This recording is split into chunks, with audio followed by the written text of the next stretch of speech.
All right, thank you for coming back so promptly. You'll see that we have an agenda in front of us with 4 topics.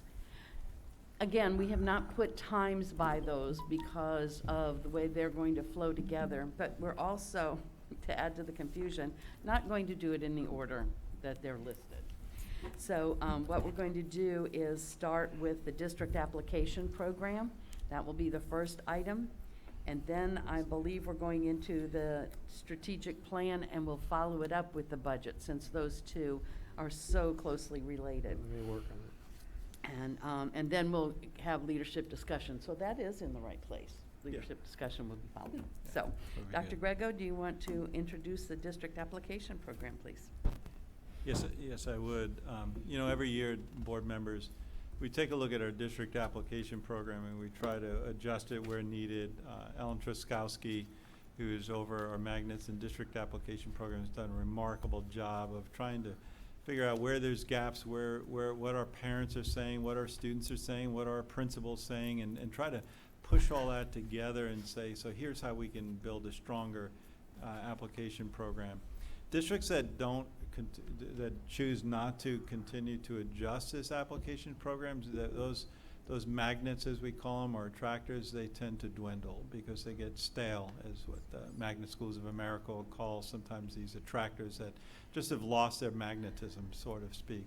So I want to say thank you for the continual look to how to improve, how can we continue to strengthen that. And that's what we're here today, to talk about 2 schools that we believe that the addition or modification of the district application program can truly help our overall district and these schools. And knowing that each school fits in like a piece of a puzzle, they adjust and they're fit, and they're gonna impact other schools around them. So with that, I want to turn it over to Mr. Kevin Hendrick, the Associate Superintendent for Teaching and Learning, who has some principals and guests with us today. And I'm always grateful to have school leaders with us because they bring on a real life flavor to our discussion. So, Mr. Hendrick. Thank you, Dr. Grego, and thank you, board members, staff, and the public. Pleased to be here. As Dr. Grego said, we do annually look at our district application programs, and many of you know Ellen Truskowski, our district application program specialist, and she and I, as well as our principals, are going to present 2 new programs to you today. You typically receive the district application manual in August each year as we prepare for the district application cycle.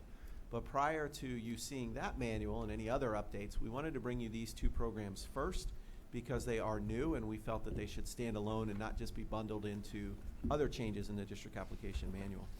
So the 2 programs involve 2 schools, Lakewood Elementary, and I'm happy to have Stephanie Woodford, the principal from Lakewood, joining us this morning. And also John Hopkins Middle School, Principal Carlman Jones and Assistant Principal Kim Bang Sprasapam. Said it close, it was close. With us this morning. She's currently the Magnet Assistant Principal. So we're going to start with Lakewood Elementary. And but first I wanted to give you a little bit of the history of the timeline for DAPs, because in the case of Lakewood Elementary, we are recommending beginning a new magnet at Lakewood Elementary at a school that previously had a magnet. And I wanted to take you through the timeline a little bit and look at how we have evolved as a school district. So we know in the 70s, 80s, and 90s we had neighborhood schools with a portion of students in satellite zones bused for desegregation purposes. Early in the 2000s, the last year of satellite zones, and then the area choice plan that began in 2003, 2004. All this is well documented, and boards before you made decisions on student assignment policies for this. In 2007, 2008 was the last year of that area choice plan, with the transition back to more traditional zone schools with a student assignment plan without racial ratio caps. And in 2008, 2009, the first year of return to neighborhood close to home schools, and 6 elementary schools would close at the end of that school year as part of that transition. Later in the end of that decade, 2009-10, rezoning due to school closures and moving of some fundamental programs. And then finally, the last rezoning that was done by this school board in 2011 and 12 and 2012 and 13. So it's been quite some time since any rezoning was done. There have been additional magnet programs brought to the board since then. And today we're not asking for any sort of rezoning. We just wanted to give you that history, because as we talk about Lakewood Elementary and we talk about specific dates, you're going to see where those dates coincide with decisions by previous boards in terms of changing attendance zones and patterns of attendance. And so for Lakewood Elementary School, there was a medical science magnet at Lakewood. It began with a magnet school assistant grant in October of 2004, and that was awarded to 5 South County elementary schools. Lakewood opened in 2005-06 with a medical science theme, and it went from a district-wide magnet to a zoned magnet in 12-13, coinciding with some of those changes that you saw. And as we shifted from county-wide and choice and racial ratios, and then simply down really to neighborhood schools, the program became less and less diverse. And on August 6, 2013, the board met to end the magnet program as enrollment was very low and it was not seen as a top choice by a lot of families entering the program. And so in 2013-14, that was the last year that Lakewood Elementary School had a magnet program. Obviously, there are other schools in St. Petersburg and in our district that have had magnets go away. That's not new or unusual, but in today's case, we're talking about Lakewood Elementary School, and we wanted to provide you with that history. So when we take a look at Lakewood Elementary School and the students that attend, there are about 315 students that attend Lakewood Elementary School from their school zone. There's another 575 students at Lakewood who live in the Lakewood Elementary zone but attend other schools in Pinellas County. So they may attend magnet programs, fundamental programs, or other schools in which perhaps they receive a special attendance request to attend. We want to make Lakewood the #1 choice for families in that zone. This board has said repeatedly we want strong neighborhood schools, and as we discuss with you building a magnet program, we envision that that magnet is first and foremost for students in that zone. Yes, it will attract other students from other places in our district, but most of our magnet programs serve primarily students in their zone first, and that's what we anticipate at Lakewood Elementary School. In looking at closing the program and how did we get there, and yes, we know the school board history behind it, but what were some of the specific things that made it thrive, and then what were some of the things that perhaps were challenges and caused it to fade away from being a choice of families? So we reached out to a number of folks in the district that had a history on that, but chief among them were the former principal of Lakewood Elementary, Cynthia Kidd, who is now principal, of course, at Lynch Elementary. And she was actually a staff developer at Lakewood in her time and saw both the beginning and then at the end, when she was principal, the end of the program. So we spoke with her in great detail as well as others, but gave us some of the thoughts on what made the medical science program successful, and if we wanted to bring a program back to the neighborhood, what things would need to be successful in there. So I'm going to turn it to Ellen Truskowski in a second to go over some of those and then talk about the theme that we envision. But I want you to know that this journey began as we considered applying for another magnet school assistant program grant, which we as a district eventually decided not to do. But we went through the entire process of the grant, and Stephanie Woodford and her team at Lakewood Elementary built out a lot of partnerships and did a lot of research into this, and she's going to share a little bit of that as well. We welcome questions for her. So I'm going to turn it to Ellen to talk about what we think will make this successful, because we've seen it in the past and we know it works with other programs, and then she'll talk about the theme. Ellen? Thank you. Thank you, school board members, for allowing me to come here and talk a little bit about this. In talking with Principal Kidd and several other people, some of the parts that they had talked about was the success of the Magnets program, that it was very science-based, it was a hands-on program, it had a very diverse population when the grant came, and there was a magnet coordinator who was a part of the MSAP grant. When the MSAP grant funds left, they did not keep or continue with the coordinator position. And this is one of the areas that if the program's gonna be successful, we need to make sure we have a coordinator position in place for that. Some other aspects of what it needed to be successful, one is the coordinator position, which we have in place. The administrative intern would become the magnet coordinator there. And I'll let Ms. Woodford talk about some of the reasons why for that. The campus needs to screen the theme. So one of the things they talked about is when they were coming up with Lakewood, they went and visited other magnet schools. And when they stepped on that magnet school, they knew immediately what that program was all about. And so the need for this campus to scream the theme. Also, opening up to a larger application area, when it went from being a district-wide application program to the zoned, the diversity decreased. And one of the main reasons we try to do or look at magnet programs is to increase diversity. So having a wider application area than just that zoned area, we would propose for it to be for the South County application area. So anyone who is zoned to attend the 5 southernmost middle schools would be eligible to apply for this program. Transportation would be provided as well. The other thing with the medical science is we had that medical program at Boca Ciega High School, but we didn't have a middle school, so there was no pathway. There's no spot for them to lead. They developed a program, they were doing it well, and then when middle school came, there wasn't a continuation for that program. So what we're proposing is in 2 years' time, whenever the YMCA program opens up, we would have a health and wellness leadership program at the YMCA school, which would be a magnet school, and then it would then provide the feeder pattern program.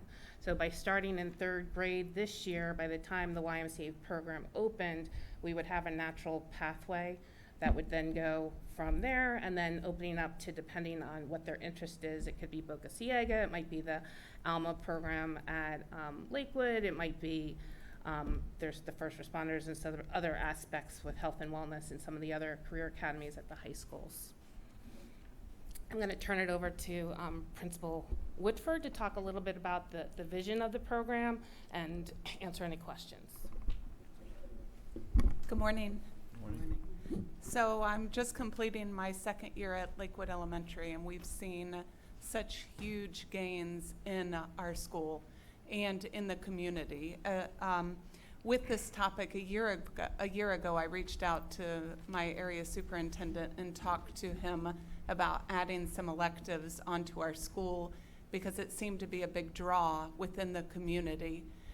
We added a drama, Girls on the Run, a digital art program, a couple things. We also became a school-wide trauma responsive school and have done some trainings throughout the country so far this year, and have been a spotlight on our school and how we approach the total school, the total child, and focus on really hitting every aspect of that child. So when Ellen reached out to us for this possible theme, it was really easy for us to latch onto this and get support.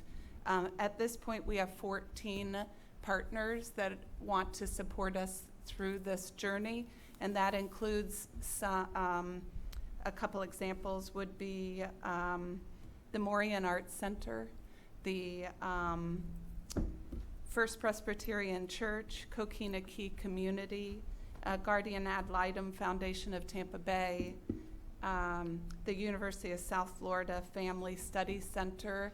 Have a comprehensive list, but they're really excited about the possibility of doing this. We also have full support of our staff, which has been consistent over the past 2 years, losing only 4 teachers at our school this past year. So we have a really stable staff. Our behavior team, our student services team have all been 2 years, our administrative team, so really a core group. We put this out to ask our staff who would like to be part of the committee, and every single member asked to sign on, including our paras and our support staff. Our community as a whole has been really supportive of the school, so as parents have been coming in, we've been running the theme by them to see what they think about it, and we have support there. The community embracing the school, and I'll give an example. We were asked by the Juvenile Welfare Board to do a program this summer, and we agreed to do that with Campbell Park. We identified 40 potential scholars. Within 2 days, 39 of our parents had come in to register their children up for the program. The other one, we did a home visit and dropped it off. They had transportation, but 100% of involvement with our school. So I really believe this theme will keep that momentum going and also really embrace what we see as a need for our students. Thank you, Ms. Woodford. And Just a few things, and then we'll stop for conversation or questions about Lakewood. We have already allocated a coordinator position, as we said was important. We've already allocated capital outlay funds for some improvements on the campus through Dr. Webley, the Transformation Zone Director. And obviously, we have a lot of curriculum support that we're already going to provide. So if there's any questions from the board, we'd like to stop and talk about Lakewood first, and then go to John Hopkins second. All right, I see Dr. Carr has her hand raised. Thank you for, can you hear me in the building? Yes. Thank you for your coordination. I just had one clarifying question. I thought I heard you say the feeder pattern would go to Riviera. Is that correct? So right now, Riviera School does not exist, so that would not be in the district application program manual. But the theme right now would show that that's our idea, is that students who eventually are in this program could attend that school and remain in the same theme. But for this school year, that's not recommended because that school does not exist. Okay, and however, so parents are not being told for right now that if they attended, that it would mean potentially a feeder pattern to Riviera? That's correct. In fact, this school year, the program will start with just a group of students in the school who already attend. It's not approved, obviously. And recruitment would begin for next school year, the 21-22 school year, and that would be based on what's in the manual that's approved in August, and that will not contain that language, Dr. Carr. Is the intention in the future to have that kind of language? We don't know. We've discussed it. We know that that particular location in school is up for debate. You know, the project itself is not broke ground. We don't know what that'll look like. We think that that'll generate a larger discussion. It could be a good idea, but it's not the recommendation at this time. Okay, thank you. Okay, good. One of the things I want to bring to the board's mind is that a lot of our parents, as we establish these themes, whether it be technology-based or in this case, health or wellness, the question that they always ask is, my child really likes this. My child really likes what we're doing at Perkins. And what is the next step for that student? What's the next, in middle school, what you're doing? So, you know, whether it becomes a natural feeder pattern or one, I don't necessarily support a lot of these guaranteed feeders. I'd rather have programs that are strong enough that the parents and others really have a desire to go to. But so I think Mr. Henrik answered your question, Dr. Carr, very accurately. But I think we balance that with the fact that whether our parents are looking for these themes that their students get really excited about in elementary school, and then there's nothing there in middle school, and then there's nothing there in high school. So we're hoping that we can create this continuum, and then as Mr. Herbeck has done with our student assignment office also, that we regionalize a lot of these magnet programs, which then drastically cuts down on bus transportation issues and really makes transporting students almost unreasonable at that. So we want these themes to be more regional rather than across the entire school district. There's a lot of things that you balance with magnet programs and these district application programs. Great question, though. Okay, Mr. Dudley? Thank you. Well, Nicole kind of asked the question I was going to, but to follow up on that, is it more advantageous to have a magnet school or theme school in close proximity to their, all of them in close proximity? In other words, go elementary school at Lakewood and then have another one at the middle school adjacent or close by there, which would be J-Hop or wherever, and then go on to Bogosiego. Or right now we're going from 47th Avenue south to, if it goes to Riviera site, that's 62nd Avenue north. I mean, that's a huge gap, and I think, and my thought process is that if we could kind of keep them somewhere in the same area, it would help not only in transportation, but that neighborhood concept. Yeah, many of our feeder patterns are that way, but some are not. The best example is Fundamental. where those aren't anywhere near each other. Well, I understand right? that, but this is a theme school as opposed to fundamental, which I think is a little different. Yeah. Similar. But across those, we do have many that are in close proximity, but then some that are not. And actually, Principal Woodford can talk a little bit about how she's reached out to Sandy Lane. And they've done a lot of work because Sandy Lane is in its infancy in an arts program. And the feeder there is actually the Tarpon Springs because we didn't have an arts program in North County. Dr. Grego just shared how we're trying to spread out some of those things. So Stephanie has talked a lot with Sandy Lane and how they've gotten their program. Now will be in its 3rd year of existence. And you know, that could be a recommendation later on. You know, it's entirely possible that you know, we have more schools or you know, another groundbreaking some other place that might make more sense or for patterns. But in particular, as it relates to this particular school, enrollment is also one of the reasons. We want to attract students back to their neighborhood school. Right, well, the proposed, is that what's gonna be called Riviera? Oh, that site. Yes. You know, that's gonna be a pretty good sized school because, I mean, Medline is bulging at the seams, so I'm sure that a lot of those kids are gonna end up going there. Plus the Northeast neighborhood, and I think you're gonna siphon a lot of kids out of private schools going there. So that's gonna be a pretty good sized school. And I think that's, you know, I'm just thinking as far as, to me, it would make sense if we could kind of keep them together so Sure. we don't, it would certainly cut down the busing situation. Absolutely. So anyway, food for thought, just throwing it out there, inquiring minds want to know, you know. Okay, Mrs. Kane and then Mrs. Flowers. I want to thank you all so much. I 100% support this when I ran for this position. This is something I felt really passionate about, was developing more arts programs throughout Pinellas, particularly in different regional areas.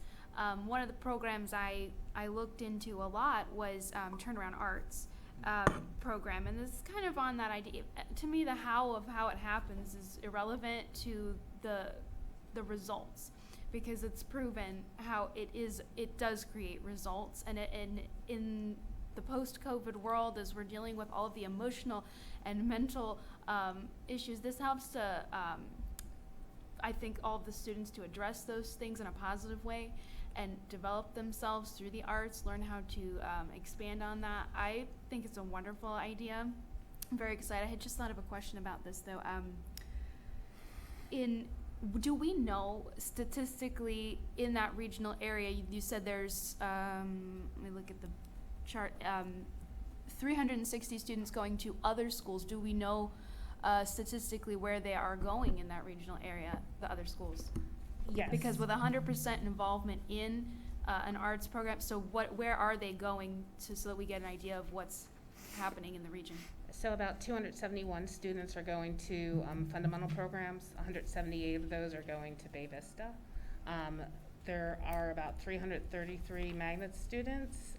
The biggest ones, Jamerson has about 31 of their students. Sanderland has 31. Gulfport has 20. Gulf Beach is 8. A couple other like smaller numbers than that. But a lot of Jamerson is with the STEAM, so they do a lot with the arts component. Their music teacher with there as well. And with Gulfport too, there's 20 students, but a lot of the traction with the Montessori, with the hands-on and the building and the constructionist has sort of that theme as well with it. But yeah, primarily fundamental magnet. There's a few charters and a few private, but not to the same extent. That makes sense. Thank you so much. Thank you. And Ms. Kane, we have looked at the Turnaround Arts through our partnership with the Kennedy Center. Their particular model, they put a hold on for a little bit in terms of replicating it exactly that way. But I know in conversations with Principal Woodford and her staff, the movement piece was really important to them. And that's where the health and wellness piece and keeping things, and one of the things is some outdoor equipment and things to keep kids moving. And so we're excited about that portion of it as well. You have on your chart dance. Are we going to be expanding on that? Sure. Go ahead, Ellen. So part of the capital outlay that's been designated is to convert a classroom into a dance room. So it would be one of the offerings with it.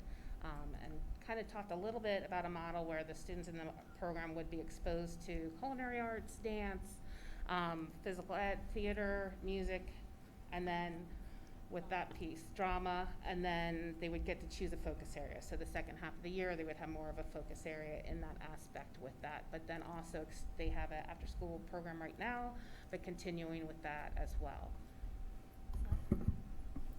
Thank you. Okay, good. Ms. Flowers? Thank you so very much. And Lisa, one of the questions that I wanted to ask is exactly where you honed in at. So thank you for that question. I just have a couple of additional observations and then a question or two. The observation is I remember when Lakewood Elementary School was a very vibrant, and it still is. And by the way, thank you to the principal and staff. You all are doing a phenomenal job, and you know I support you 100% without question. But I do know that at one point, you know, it was a very well attended school. We didn't have some of the concerns at that school that we had after going back to neighborhood schools. And a number of the individuals who were coming there for those magnet programs went back to either their neighborhood school or another magnet program. And so what I would like for us to just be cautious of is something that I also observed at Midtown Academy. Some may disagree, and I apologize in advance. But I think we did a very good job in the short period of time that we had to really turn that school around and get it up and running. And when we advertise the 2 components that are available there now for students, I think we did a really good job in trying to share with the community the gifted program that's there, as well as the music magnet piece. However, I have observed over the last school year that fewer neighborhood students were actually attending that school. More of those students were coming in from outside of the community. And so some of the blowback, and you all have heard it too, from the community, is that when magnet components are placed into schools, we begin to see more individuals coming from outside of the community into those schools and less accessibility, by the students who reside around there. Now, I know a part of our participation in our magnet or fundamental programs is, you know, keeping up your grades. Parental attendance is not mandatory in just a magnet program as it is with fundamental, but it certainly is strongly encouraged. They look at behavior and things of that nature. And some of those things could potentially keep out some of the students who would desire to go there, who live in that community, but because of those items would not be able to attend. So I just want us to be very thoughtful and intentional when we are planning any programs now, because in order to attract and keep students engaged, we've got to find whatever it is that tickles their fancy. That may not be the right word, but you know, we've got to find something that really embraces them and that captures them, so that magnet program, fundamental program or not, they are really embracing education and the love of learning.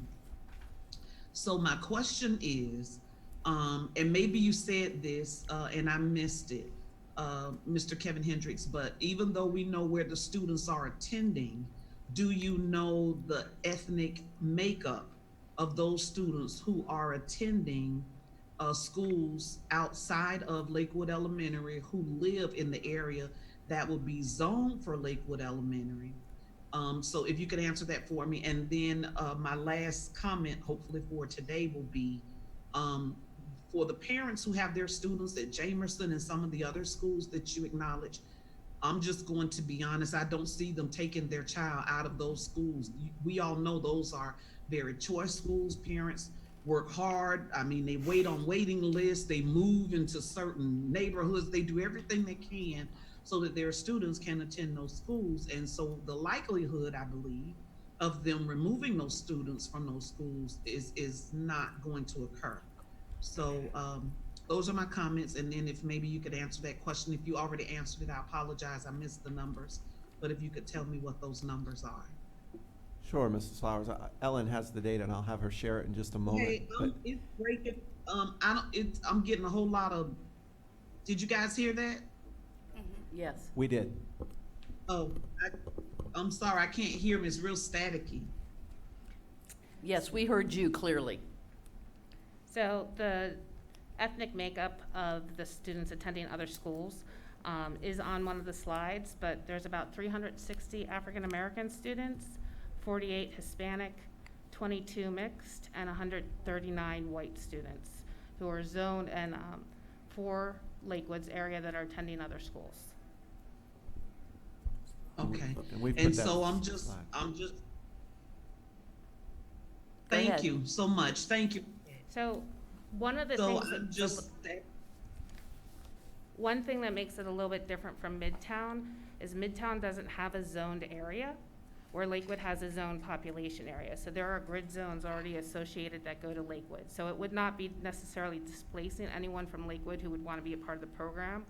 The intent this year is just to start with one classroom so people can kind of get an idea of what the program would be like.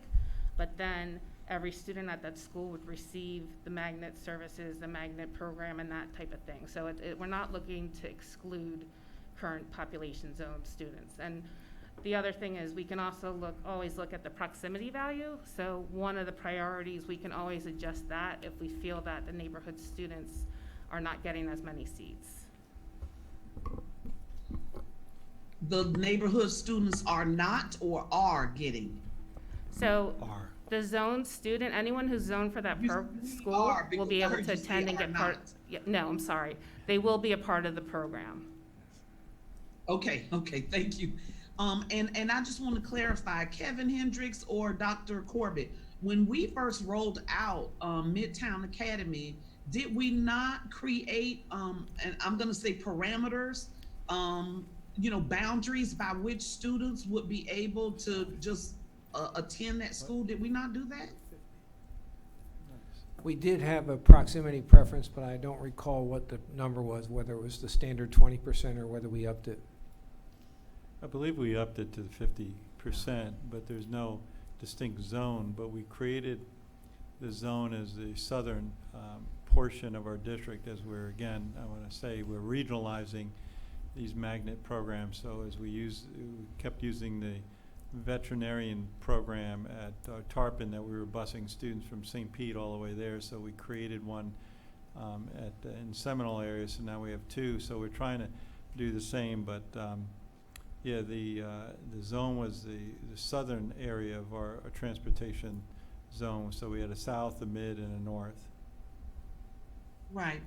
So again, I'm fully supportive. So please don't take my comments No, as being, negative or non-supportive. No, And I you- will do everything that I can when it comes to community conversations.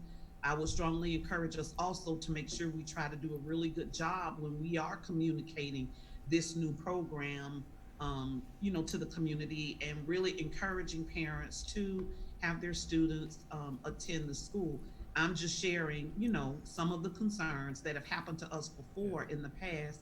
And rather than having to explain or try to get people to understand after the program, I just want to make sure that we're doing that. And I feel confident that you all will, that we're doing that on the front end. So it won't be, we're trying to run a program and fight negative feedback all at the same time.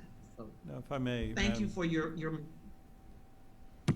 Thank you, Ms. Flowers. And Dr. Corbett just checked, it is 50% the proximity preference, so we provide that proximity preference to Midtown. But the other part, the other art and science of magnet programs is such that we want to keep schools diverse.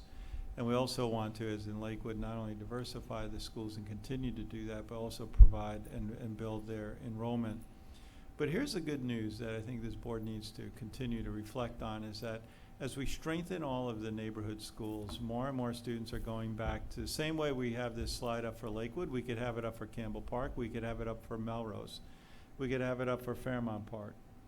So now that we have a brand-new school at Melrose, we have a wait list to go into Melrose. Before, the Melrose enrollment was declining. We've always had that magnet there, the journalism magnet, but now it's starting to really gain momentum and attention. But I also want to say to you that the brand-new school has caused some of that too.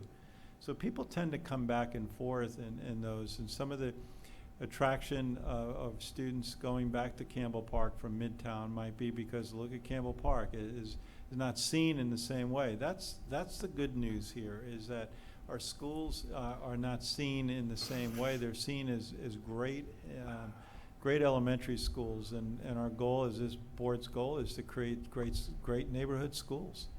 And when that was done, and you know the sequence of events with Midtown was as that charter school opened it up and then closed it.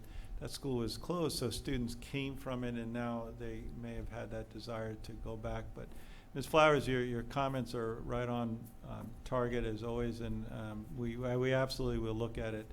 When developing magnets, we're always juggling about 15, 18 variables in terms of trying to see if you squeeze a balloon in one place, where does it go? But I don't want this board to lose and just look at Lakewood, or as we're going to talk about John Hopkins, in isolation. It's always impacting other things, and I want to repeat that the good news is that many of our students are coming back to their neighborhood schools because they like what's happening. Let me add Maximo to that list of coming back to the school in Fairmount Park, in Campbell Park, and Melrose, and let me add that. And what we're saying is that Lakewood's going to be in that same boat of serving the community.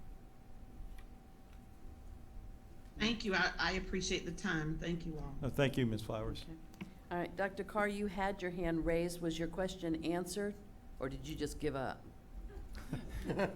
No, I didn't give up, but thank you.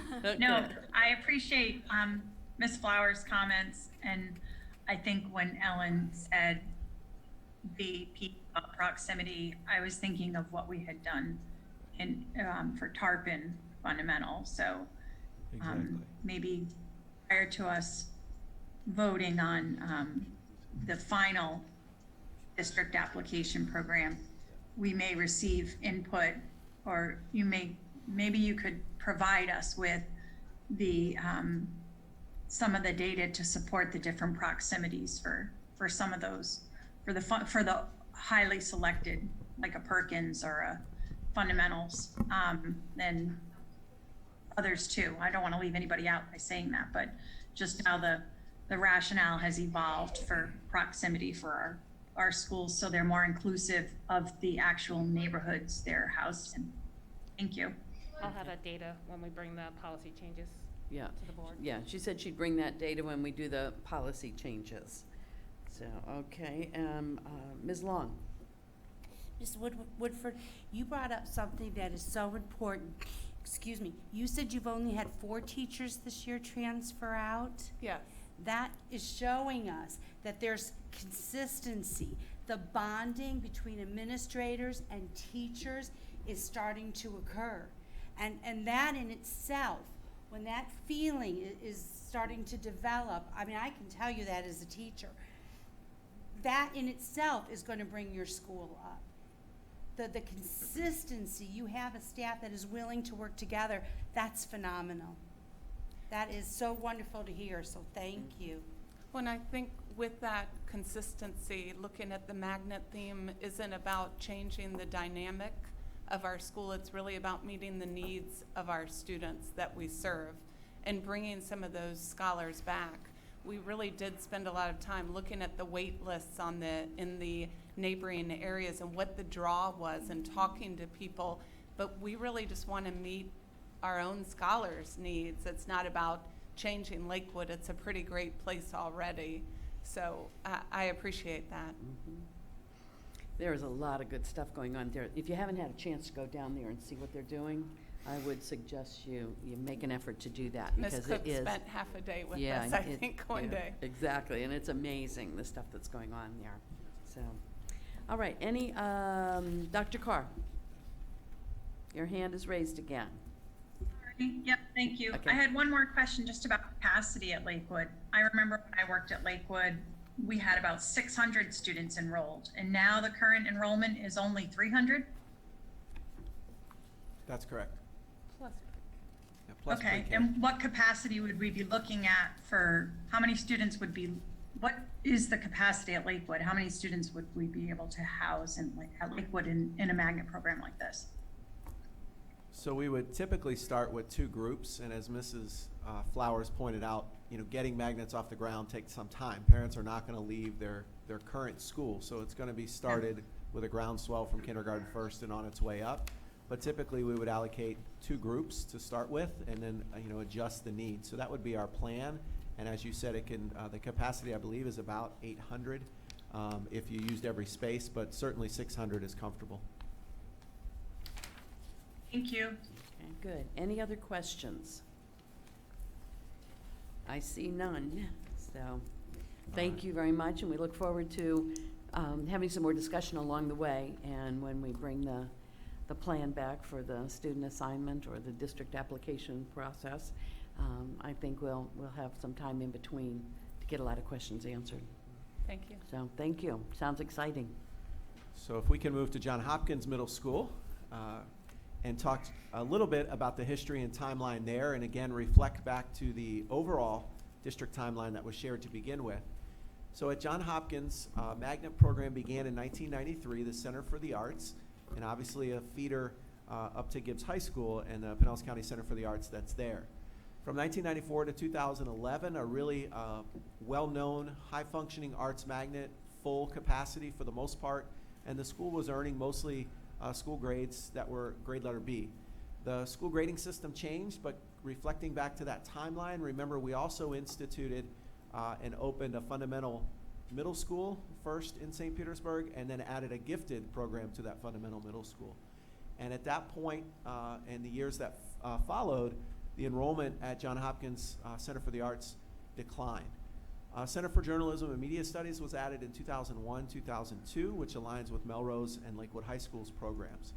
And in 2015-16, it was proposed that an IB candidate school program be added to John Hopkins Middle School, and that process has continued since then. Looking at the students that attend John Hopkins and looking at next school year, you'll see the number of students in each of the programs, including the very last line, the John Hopkins Middle School International Studies program, which is that IB candidate program. There are 30 students enrolled for next school year. You'll see the similar demographic and otherwise breakdown of students who are attending John Hopkins, 369 from the zone, students attending the magnet at John Hopkins, 113 that live in the zone, and then 615 students that live in the John Hopkins zone but are attending other schools in Pinellas County. And so we are proposing at John Hopkins a second South County Center for Gifted Studies. And it comes as a result of some of the programming that we've opened in the last couple of years, and that is primarily Midtown Center for the Arts, or Center for Cultural Studies, Cultural Arts, and Gifted Studies. So as we've built up a gifted population in South Pinellas County, the need becomes greater to have seats for them to attend middle school. In addition to that, as you know, as a board, we started universal screening for gifted services about 3 years ago as part of our Bridging the Gap plan, which has tripled the number of students who are gifted and receiving services, and in particular at schools that in the past did not have as many gifted students. So as we've identified more gifted students, we've offered more programs. The wait list at Thurgood Marshall's gifted program continues to grow and grow and grow, and more students are not having access. And so opening up a second program, we believe would easily fill. It would be 150 seats, just like the program at Thurgood Marshall, and would be able, parents would have the choice and could apply to attend either program. There would not be a zoning of saying if you live in this part, you go to this program or not to the other program. Between Perkins Arts Program and the Cultural Arts at Midtown and now potentially at Lakewood, there are a lot of interest in the arts. And parents oftentimes, if their child is gifted, choose between the gifted program and the arts program. And we want to be able to provide them with both of those choices. And so the focus of the Center for Gifted Studies, pretty well known. We have 3 very successful ones in our school district: creativity and critical thinking, As you see, Thurgood Marshall's wait list has averaged over 100 for the past 5 years. There is no room to expand at Thurgood Marshall, and we wouldn't suggest that either. And Midtown, as I mentioned, is expected to grow. The other recommendation that we're bringing forth to you, which is on the last slide, but is related to John Hopkins, is to phase out the IB candidate program at John Hopkins Middle School. Just as we talked about Lakewood's program not being successful for a whole variety of reasons, the IB candidate program at John Hopkins has not been successful either. And there are a whole host of reasons why that has happened, but we're safe to say over 6 years, it hasn't grown, and we are now up to say, do we want to go for the certification like Largo Middle School received? And we don't feel strongly that we would obtain that at this time, and we feel that the gifted studies would better serve the needs of families than the IB candidate program. Part of that reason is the same discussion that we just had related to Lakewood. Initially, the feeder program was Sanderlin. It was to be Sanderlin and then John Hopkins and then St. Petersburg High School. Well, we know that Sanderlin expanded to K-8, and so the students in the elementary stay at Sanderlin. And there is no elementary feeder program for John Hopkins program. What has made Largo successful is Mildred Helms. Mildred Helms is successful, Largo is successful, and it goes up. Additionally, the number of students who are going to the IB candidate program and then enrolling at St. Pete High School is very, very low. This year, there is one student in the IB program at St. Petersburg High School who went to the IB program at John Hopkins Middle School. So it's not feeding St. Pete's IB program, not that St. Pete's IB program needs a feeder, but it's not doing that either. So that's a recommendation that we'll bring to you, and then we will phase that out.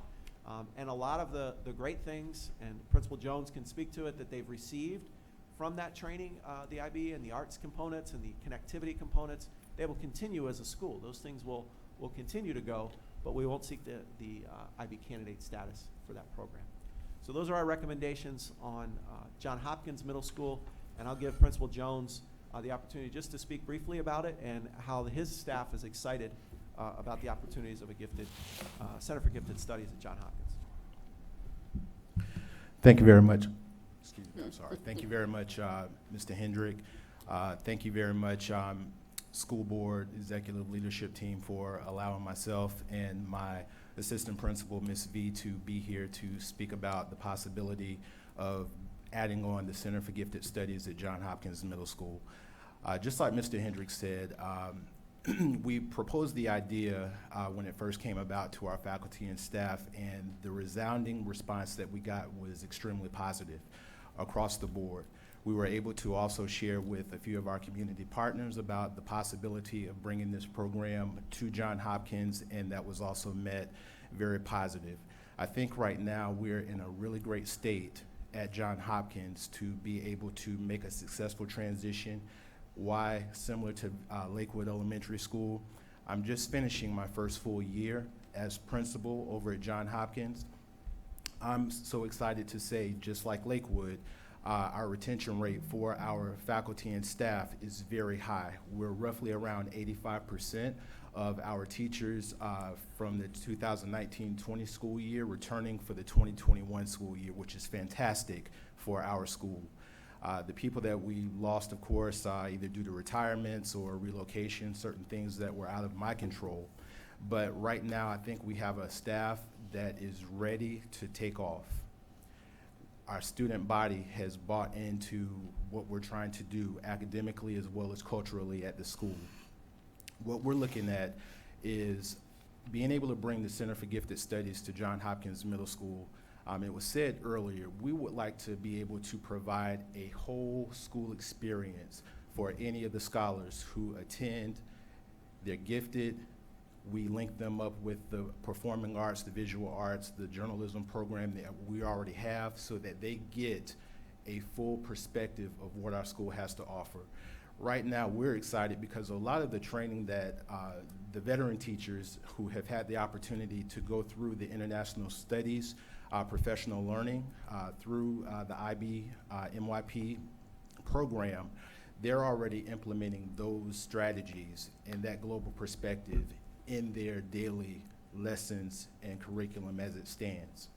What we're trying to do right now is still trying to, the 30 scholars that we have who will be phasing out of the IB program, still provide those experiences for those scholars, but at the same time, working on trying to take what we already know and build upon that with the micro-credentialing and the professional learning that takes place with the gifted endorsement. So, as I said before, I think our faculty and staff is primed for this based off of the feedback that I received with the survey that we sent out. Now is a really good time. Thank you, Mr. Jones. So I'll turn it back to you, Mrs. Cook, for questions from the board. All right, are there any questions? I don't see any hands on this one, so you're off the hook. Very good. Nicole has her hand up. Okay, Dr. Carr has her hand up here now. Sorry, I know but I thank you for acknowledging my hand, Chairperson Cook.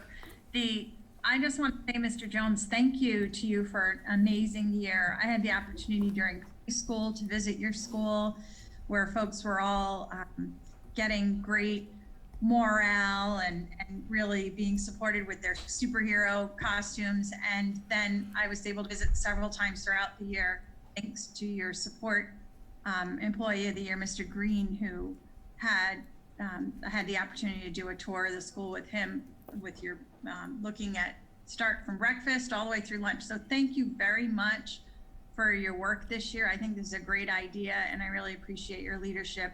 It's always a challenge to come into a new position with different things that are going on, and I think you've done a nice job. So thank you very much. Thank you, Dr. Carr. All right, any other comments? No, just the three that will come. So when we bring the policy changes, we'll be looking to add the health and wellness. We're looking to add the gifted, and then also permission to phase out the IB program. Yeah. And when does that come to us? Like September? So I meet with my last stakeholder group fundamentals on Thursday, and then it'll either be July or August. August. Really? Yeah. Okay, That's August. yeah. All right. We'll establish that because then we need to get the district application change in procedures or change in policy, excuse me, and then print it and start to advertise that for signups in December. Okay, I know All it right. goes fast, but we'll. yeah. So, I had it starting in September, so, okay, August, it'll come to We'll us. do. All right, any So other? Are we, initially to workshop in August, then the first reading in September, second reading in October? That's probably what Okay, you're remembering. good, thank you. Okay, Ms. Kane? so are we planning to launch the programs for 2021-22? Is that the plan? Okay. just Correct. making sure. But with the board, with us doing this workshop and getting positive feedback from the board, we'll start training for teachers, for gifted teachers. In fact, they've already started the micro-credential, but they'll start the full process so that by the time families arrive, 14 months, 15 months from now, the programs are ready to go. We have a training tomorrow starting on movement and how to engage kids in the classroom through movement. All right, good. Any other, Ms. Flowers? Hi, thanks, Carol. I have a question that's a positive question. So if this program takes off, like I really hope it will, and I'm sure everyone else does, and I know we have commitments for other entities to utilize space at this school, have you all thought long-term about making those accommodations if in fact it exceeds and we need that space? Are those contracts on year-to-year basis or? Yeah. Yes, Mrs. Flowers, they are year to year, and that would be a best case scenario is that so many students are attending Johns Hopkins that we have to reclaim all those spaces. And Lakewood, for that matter. Thank you. Okay. Any other comments, questions? No? All right, well, thank you very much. And we'll look forward to hearing more in August. All righty, and thank you for taking the time to come up and talk with us. We appreciate that. Thank you, Carmen. Ms. B, All right. thank you. Principals, thank you. Stephanie. Yeah. Our next item is going to be the district's strategic plan. As board members and staff, district strategic plan is one of the most important things we do as a school district each and every year. I know later on we're going to be discussing the budget, and some would think that's the most important thing, but it's the combination of the budget with the strategic plan that really makes this district improve itself. So I wanted to cover some of the what we call the 10,000-foot elevations in terms of our strategic plan moving forward. As you know, when I first became superintendent here, I always said that I was committed to bring a strategic plan alongside the budget. So I'm going to lead it with the strategic plan today. Some of the heavier lifts that we have to do, and then we'll go over a timeline that you'll see as we move forward with the budget. We'll continue to refine our strategic plan with the final vote on strategic plan in September at the same meeting that you'll, as a board, vote on the final budget. So Ms. Dull has been instrumental in the development and working with each and every division. Strategic plan is made up of various divisions that we sit and put these things together. And I want to be honest with you, with this pandemic and everything we're doing, this has allowed us a little bit more time, but it's not in the same shape that you would have perhaps seen the last few years. But I also see that it's getting us to move in some pretty positive directions and pretty aggressive directions, that we're truly examining the strategic plan and say, what do we need to do to really move our district? So with that, we're going to go over each of the goals and just give you a little bit of a high profile in terms of those things that we're looking at new. And then you'll be seeing this again in a few weeks in the July workshop. I believe it's July 14th, and in a much more refined way. I constantly will say this 100 times, board input is so important, principal input is important. We're going to reach out to each and every one of our stakeholders to the degree we can, and to say, let's provide direction. Now, also a strategic plan is not all the work that's ever done in a year, but it's some of those lifts that we really want to ensure happen. So with that, Jennifer, you can lead the board through some of the strategic initiatives that we're laying out today. Sure. Thank you for having me here today. Normally at this time you do see the left to right kind of column.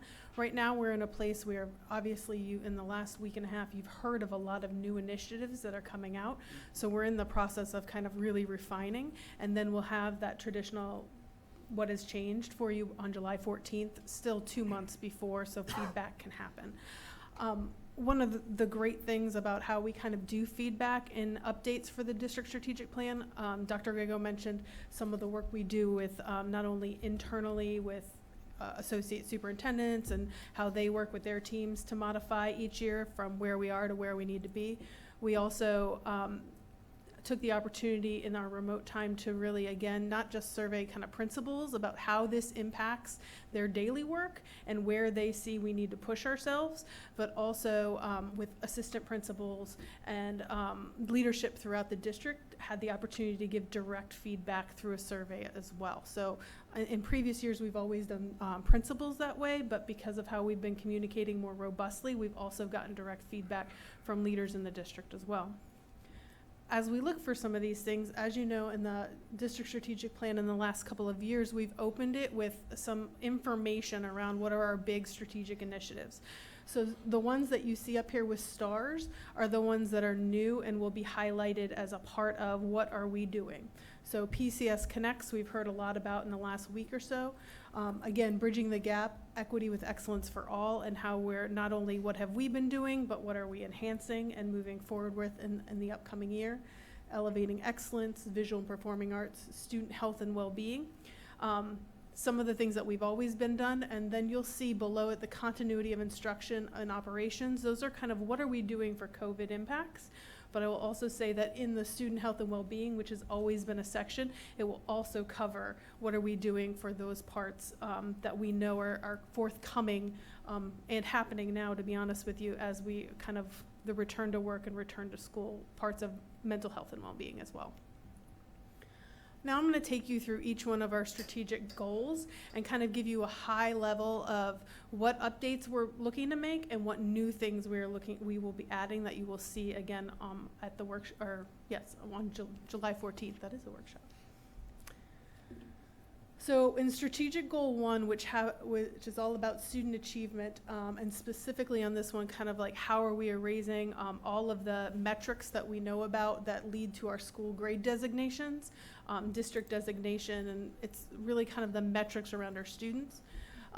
One of the updates you'll see is we have come even our audacious stretch goal for graduation rate, for overall graduation rate, for the past couple years has been 90%. We are pretty close to hitting that, even without necessarily kind of where we know there's some deviation this year with FSA scores not being in there. So we are going to update our stretch goal to 92% because we feel like we're there now. We are looking to maintain or slightly adjust all the student achievement goals that are in there. So FSA increases by blank percents. But we are going to put something in there that acknowledges that it won't be a year over year, it'll be over 2 years. And so there is, while the metrics for the most part will be apples to apples, the cohorts are a little bit off, knowing there's an off year in not having testing this year.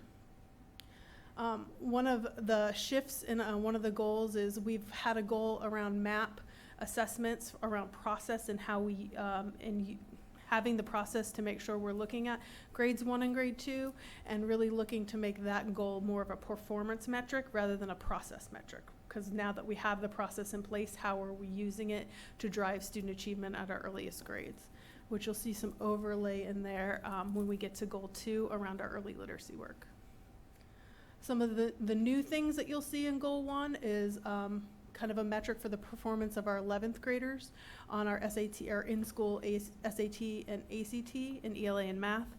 While we know that out of legislation that part of did not get all the way through, we know it's coming. So rather than waiting it for to be a metric that we're measured on, we're going to put it out there proactively so that we're ahead of the curve when it is a metric we're going to be looked at for. And it's the right thing to do for kids. Also looking at enhancing, especially in the world of instructional continuity and how we're looking at models of instruction, really enhancing the Pinellas Virtual School, not just making sure we have the right units and all those things to make sure that we have those choices for and that they're staying here in Pinellas, not necessarily Florida Virtual School. In goal 2, that has mostly, it's still again student achievement, but really looking at our curriculum and instruction and offerings. Again, there are some student achievement goals in there and we would be maintaining them. You will also see reading recovery, which was in there for the first time last year, but looking at the implementation and expansion of that, which I know Mr. Hendrick and others have talked through not only in workshop but in board meetings. And new in there, obviously, the instructional continuity for potential impacts of COVID. So that is kind of a metric-y one, but it's also starts to look at the programmatic and the PCS Connects portion of it for how we are meeting the needs of our students in uncertain times. You'll also see the learning management system that also came out of PCS Connects. If you recall, that's the platform so that there's continuity for students on how they access digital instruction and supplementary resources. And I know we talked about this, seems so long ago when we had the convening for early literacy work, but part of the goals for that was to have a voluntary pre-K pilot program, and we're still working cross-functionally with all of the Early Learning Coalition and partners in that work to make sure that we're still doing that. And we'll also add a new credit recovery metric specifically for high school students to make sure that the students that need it are engaging in it.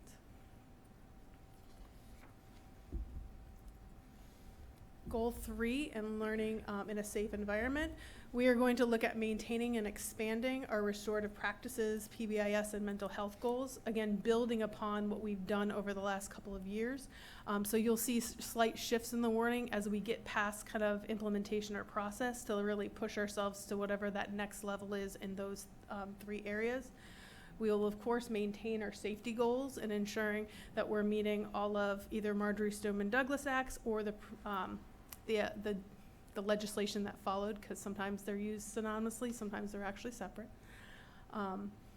Again, on some of the COVID impacts, addressing the health and wellness of our employees, and also looking at all the protocols for district and school buildings, the safe and ensuring that we're maintaining a safe environment as people come back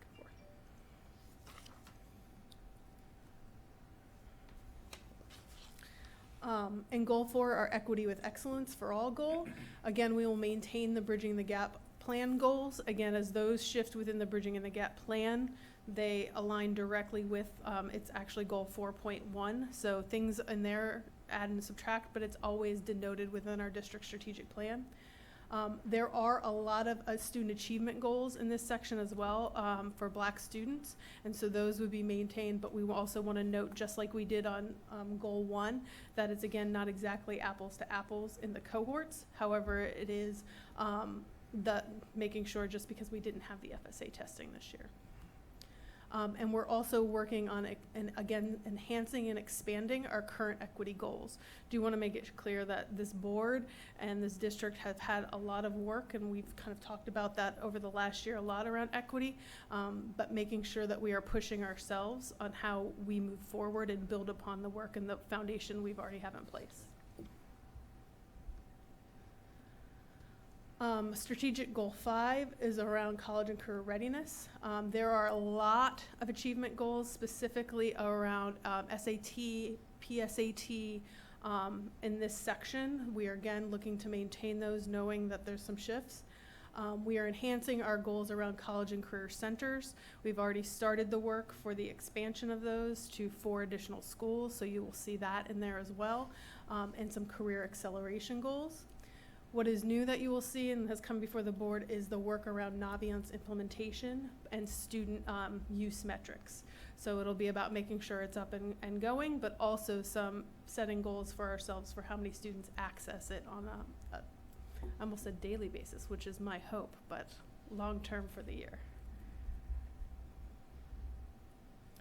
On effective and efficient use of resources, we are obviously maintaining our financial and technology oversight goals. We are looking to update our updates around building facilities and assessments, condition assessments, and educational suitability. I put this one out there because when you see it, the language may look very similar, but Clinton and his team have actually finished that part of it, so it'll be about how we utilize the data to inform decision making. So that's where the shift in that goal will come specifically for you. We will add the CARES Act funding, and one of the goals in there, it actually names out the entitlement grants that we want to make sure that we're using as much as possible for student usage and then the impact. So that will be added to that list of entitlement to make sure that we are looking at how we're using it, knowing that the CARES Act funding also does have provisions for different portions of it for continuing operations of a district as well.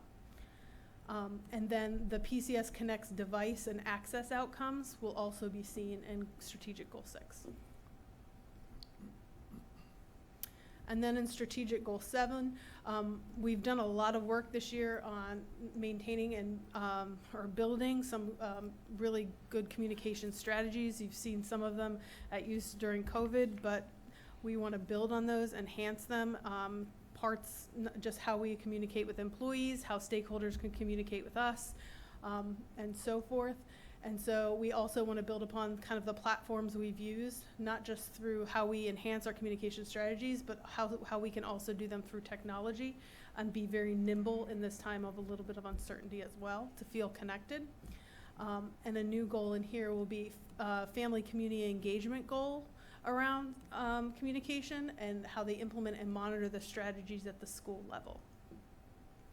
So these are kind of the high level changes, or what you will see when you see this side by side. And as we move forward, so here's kind of the timeline that will be happening. Obviously, we'll still be gathering input in the next couple of days, and because that feels very short, far away at this point. July 7th is really around the corner. But the reason that date is up there is because on July 7th is when we post the information for not only you, but the public around that document. We'll be tweaking those. Then on July 14th, we'll go again, sit around maybe a different table, I'm not sure, and really look at where we are with a side-by-side. Then we'll make adjustments between, and ongoing communication between July 15th and the 1st, when it would be posted, and it board votes on my birthday this year, on the September birthday, on the board meeting, for board vote on September 8th. Very Thank good. you. A couple of things I want to emphasize. One is we have a lot of measures in our strategic plan that are based on accountability assessments, the FSA, and so forth. I appreciate the staff not wavering on suggesting that even though, and I emphasize this a lot, is that these are to be set as stretch goals. And when you are going to stretch yourself, I don't care whatever arena you are in, you're going to set a goal that's higher than perhaps you're thinking, but you're going to work so that you reach it. And so as a result, we're going to be taking a look at last year's and then setting for this year's without having the results of that. So you could have a stretch on top of a stretch goal is what I'm saying. I think we need to look at that and adjust it. But the positive thing is that our staff wants to do, and they're gravitating to do that. This is a really good layout or landscape of some of the major things that as a district we're undertaking in a very difficult time, but I think our strategic plan is going to be, I think, much improved because of the time that we live in. Because we're really truly taking a deep dive and say, what is it that we have to get better at? It's not just any other year. And the Connect, PCS Connect and Elevating Excellence and some of these Naviance where we're having to engage students and parents around guidance and their future is really, this is a good time to, as I use the term pivot, to almost catapult our district forward. So your input is so critical, but we will be bringing you another document that's a little bit more refined for the July 14th workshop. So thank you, board members, for sharing. Any questions or concerns or issues that you want us to begin unraveling or talking about? This is a good time. Dr. Grego, could you put together a list of all the equity? I know we have, what programs are we using? I know now that I don't do these initials right, LBGTQ with Equity Florida, we have that in place. We have so many new things in place. Could we have a list so I can Sure. keep it straight in my head? Because there's so much more than I realize. We could also get Hillary Van Dyke to talk a little bit Hillary, about yes, that's what I was the trying. equity trainings, the equity coaches at the schools. You're right. As a district, we've had equity for all in our strategic plan for the last three to four. I'm being For me, so. so 4 years, and so we'll absolutely do that. Yes. Okay, thank you. Dr. Carr?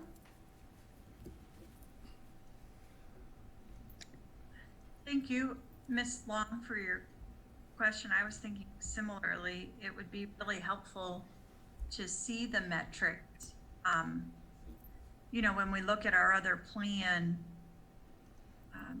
and we see each of the strategic goals, and then we see the initiatives under them. If we had an idea, I know so many are tied to our assessments, but many are not. So if we just had an idea of what kind of progress we've already made, that kind of piggybacks on what Mrs. Long was requesting. And I think it would be really I know it'd be really helpful for me in speaking to, how much progress we've made in different areas for each of these strategic goals. If we knew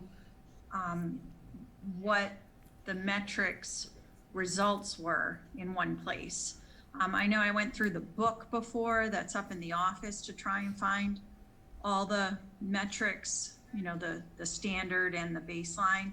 It'd be really nice to have, before voting on which areas to focus on next time, if we knew what kind of progress we've made so far in an easy, accessible way.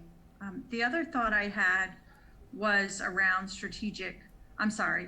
was around the strategic initiatives. And I didn't know if maybe we wanted to consider the reading for K through 2, seems like one of our big objectives is to accomplish a 70% proficiency for grade 3, and there are so many different resources that we're tying to that.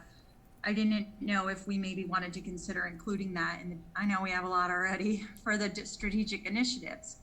And then the other piece of input was for strategic goal number 3. If we also, since we heard it today, and I think Ms. Long, again, you really captured the value of retention both at Lakewood and John Hopkins in the previous presentations. We do have the metric for recruitment and retention, or the initiative, the next level down under the goal. And we have it in there, but then there wasn't an available metric for retention. So maybe it would be very helpful to know what our retention at each school looks like, if it's such a value to us.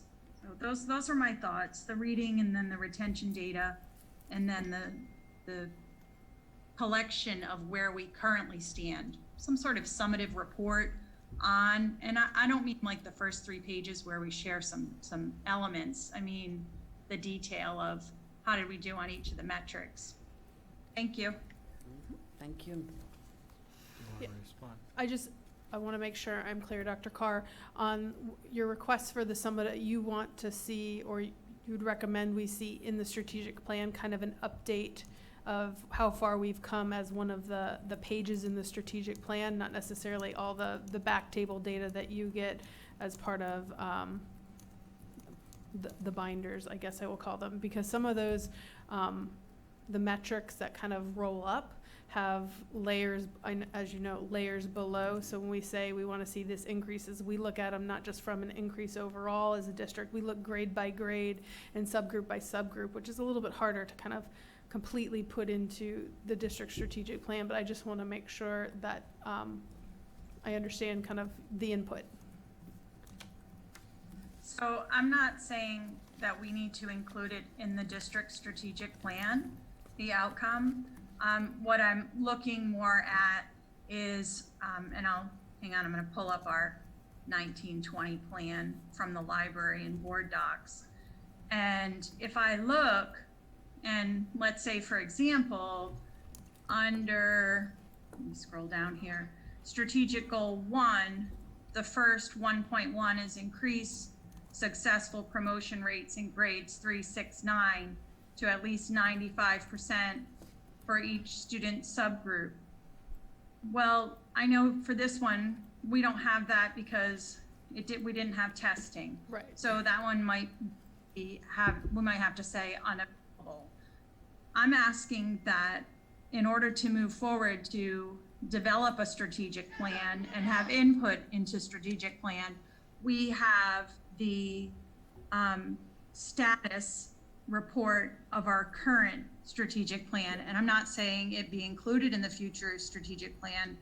I'm saying in order for us to adequately give you input, I would like to know, where do we stand with those measures or metrics, depending on how they vary from time to time. Hopefully they're all metrics that that we know where we are, so we can give appropriate input. So for 2.10, utilize math and other formative data to ensure students who attend Summer Bridge demonstrate academic growth through summer communication with adult parents. Well, did we do that? Was it achieved?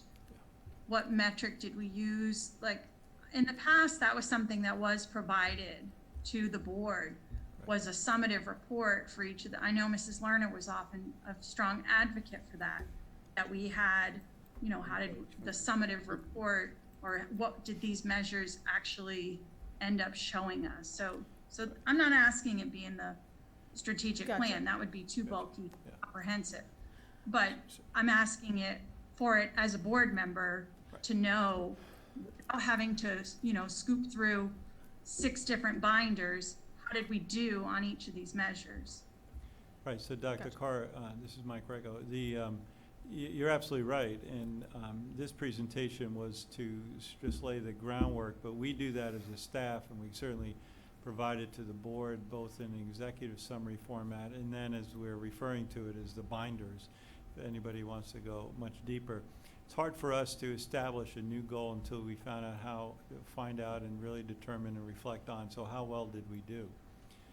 What was our performance and what was the measure? And so, because without that, how do you set a new one? And I think that's what is very logical in what you're saying. So we're pulling that information as we speak. And so in this time of the year, if you look at this timeline, in the month of June and July, we're actually pulling those data points and so that we can answer those questions as we establish the new ones.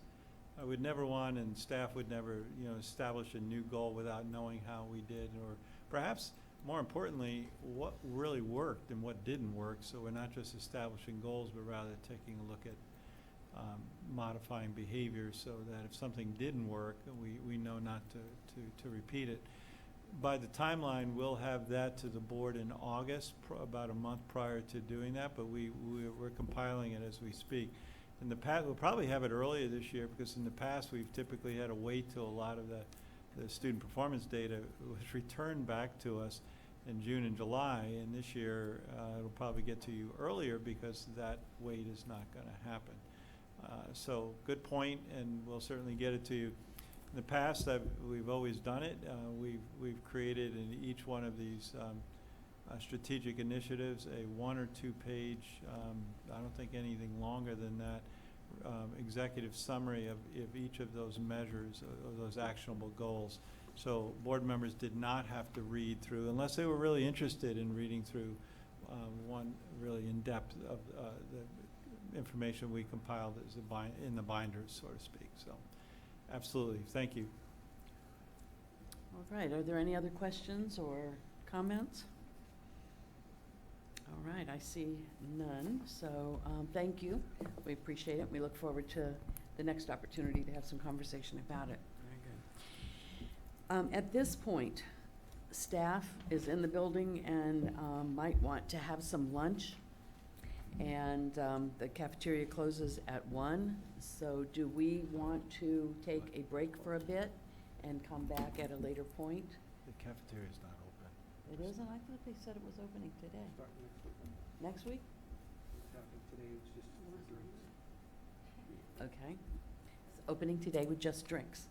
Anybody want to go have a drink? Oh, probably wrong place to ask that question. But I saw some hands being raised. All right, so do we want to take a break, or we want to just keep going? That's up to everybody. Just keep on plugging. All right, I'm seeing keep on plugging. So there aren't any hands saying take a break, so let's keep plugging. Give Let's them, take a 5-minute break so people can go to the restroom. We need to And- set up yeah, also, yeah. I think, Karen. And then board members, get your notebooks so that you'll have that when we get back and started. So is 5 minutes long enough? That's fine for us, Let's do like 10 minutes. Okay. unless you're offering a drink. All right, we're asking for 10 minutes. So at 25 till, we'll come back and get started.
Good, thank you for coming back so promptly.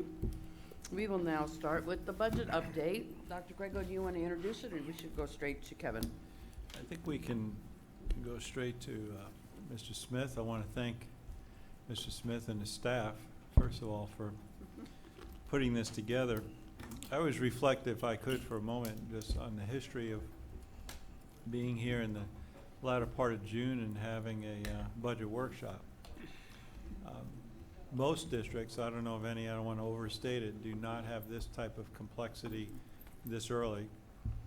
In fact, I also have to report that the governor hasn't signed the budget yet, so I'm amazed that we're having a budget workshop in the midst of that. But I think he will. He's got one more week, but we have what we believe is a good start to a budget. As you know, and I'm sure they'll go through this, we'll have a first budget hearing in July, the last board meeting in July, and then the final approval of the budget September 8th, which you just saw that date to coincide with our district strategic plan on September 8th, and we will be proposing to the board those two for your approval there. So I know that this one's been a little bit challenging, Mr. Smith, not having all of the details, but to the board members, this gives us a starting point, and certainly it's not going to be the finish line, but it'll give us a starting point on what potentially could prove to be a very challenging fiscal year, the 2021 school year. So, Mr. Smith, thank you for your leadership. Thank you. Thank you, Dr. Grego, board members, Madam Chair, and staff. As Dr. Grego mentioned, as of this morning, Governor DeSantis has not yet signed the budget. It was presented to him sometime during the week last week. However, he has not yet signed the budget. So I always mention when I do these budget presentations at this time of year that parts of this document are based upon projections. And that's always referring, in fact, to the results of the year-end operations for the current fiscal year, because we're not closed, right? We don't close until the 30th of June, which is until next Tuesday. And really, quite frankly, we don't close until sometime mid-August when all the numbers finally come in. So there's always projections in that. So to Dr. Grego's point, it's kind of sort of also based on projections based upon the governor, the budget that was presented to the governor, since it has not yet been signed. He had mentioned as recently as, I think, 5 days ago, that he's going to veto large parts of the budget. We don't know whether any part of that will be within the FEFP, but it could be. So what we see here today, based upon what we're projecting, I want to point out that it could be different, obviously, going forward as we get to the second public hearing. We have experienced strange budgetary times since I've been in this job. I was here, I think this is my 12th or 13th year. We had the recession of 2008. We had the American Reinvestment Recovery Act, and we had the Marjorie Stoneman Douglas Act came out. We had legislative sessions that ended without a budget and had to go back into special session. And this year we find ourselves in a situation where we have, as Dr. Grego mentioned, some significant potential financial uncertainty going forward. So with that in mind, we'll begin going through the budget, but I want to just make clear that some of these budgetary numbers, some of the elements within the budget could change going forward. I just want you to be aware of that as a board.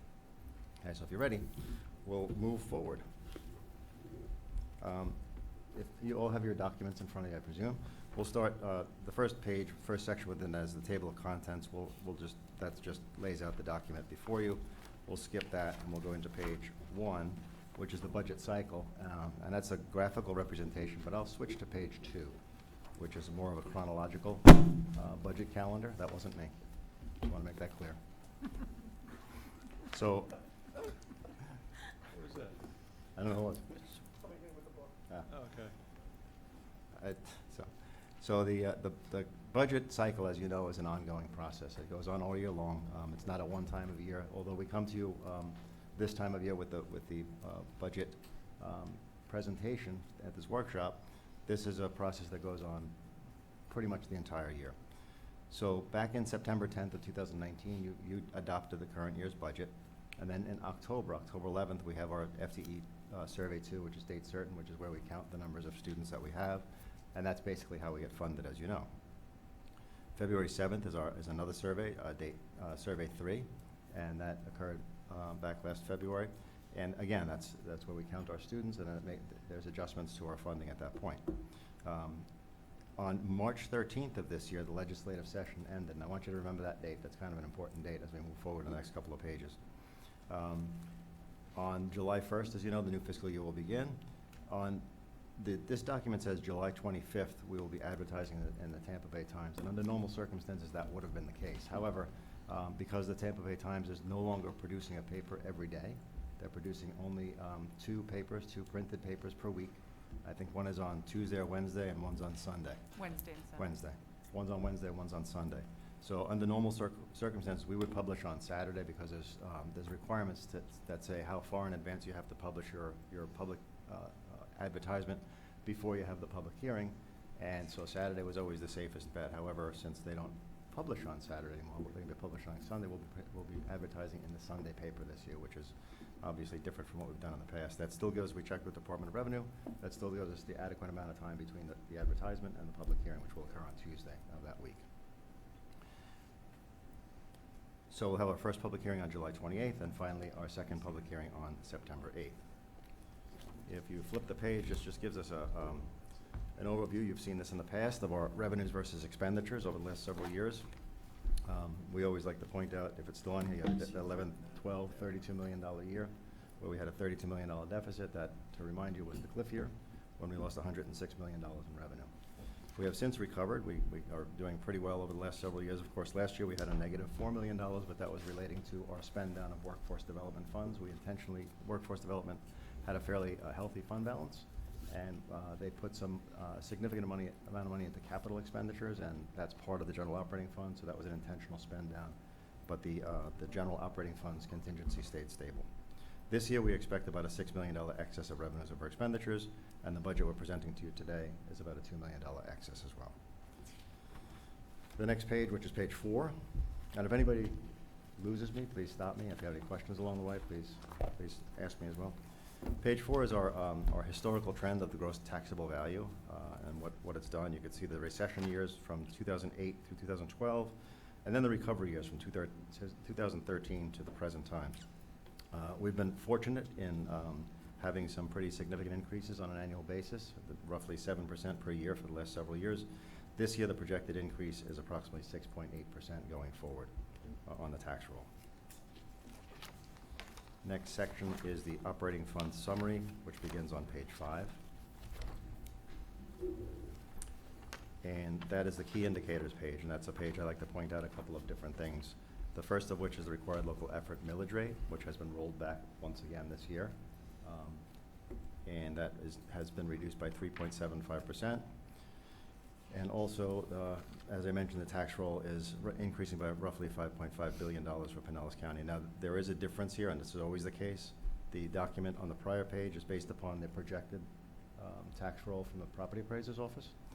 This is based upon the estimate. This 5.94% increase in tax roll is based upon the estimate that is utilized by the legislature at the time they create the budget, which is sometime in March. Our unweighted FTE is declining again, but it's flattening, so we're not losing nearly as many students as we had been in the past. And if you look towards the bottom, you'll notice that the base student allocation is increasing by approximately $40 per student. The next page is the statewide first calculation, or the final conference report. And I mentioned to you that I wanted you to remember that March 13th date. If you look in the upper left-hand corner of that document, you'll see it's March 15th. And that is basically 2 days after President Trump declared a national emergency as relates to the COVID.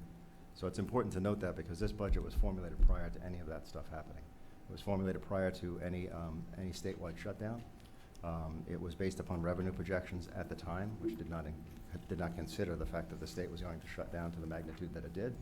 So there's a potential, not a potential, there's an actual significant loss in actual revenue to the state. And as you know, the primary components of the FEFP are both sales tax revenue and property taxes.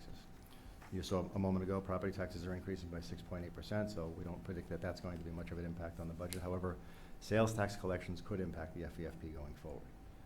It's possible that there could be there was a speculation that there might have been a special session. That doesn't seem to be the case since they handed the budget over to the governor.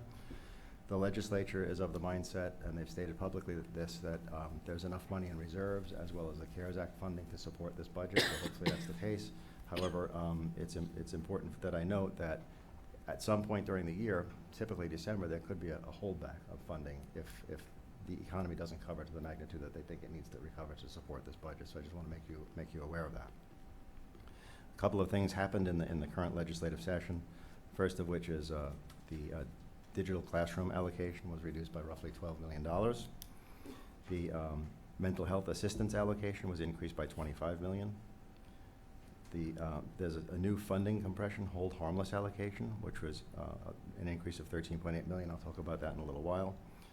The best and brightest, which is, you recall, is the bonus program for our teachers that are rated highly effective, has gone away.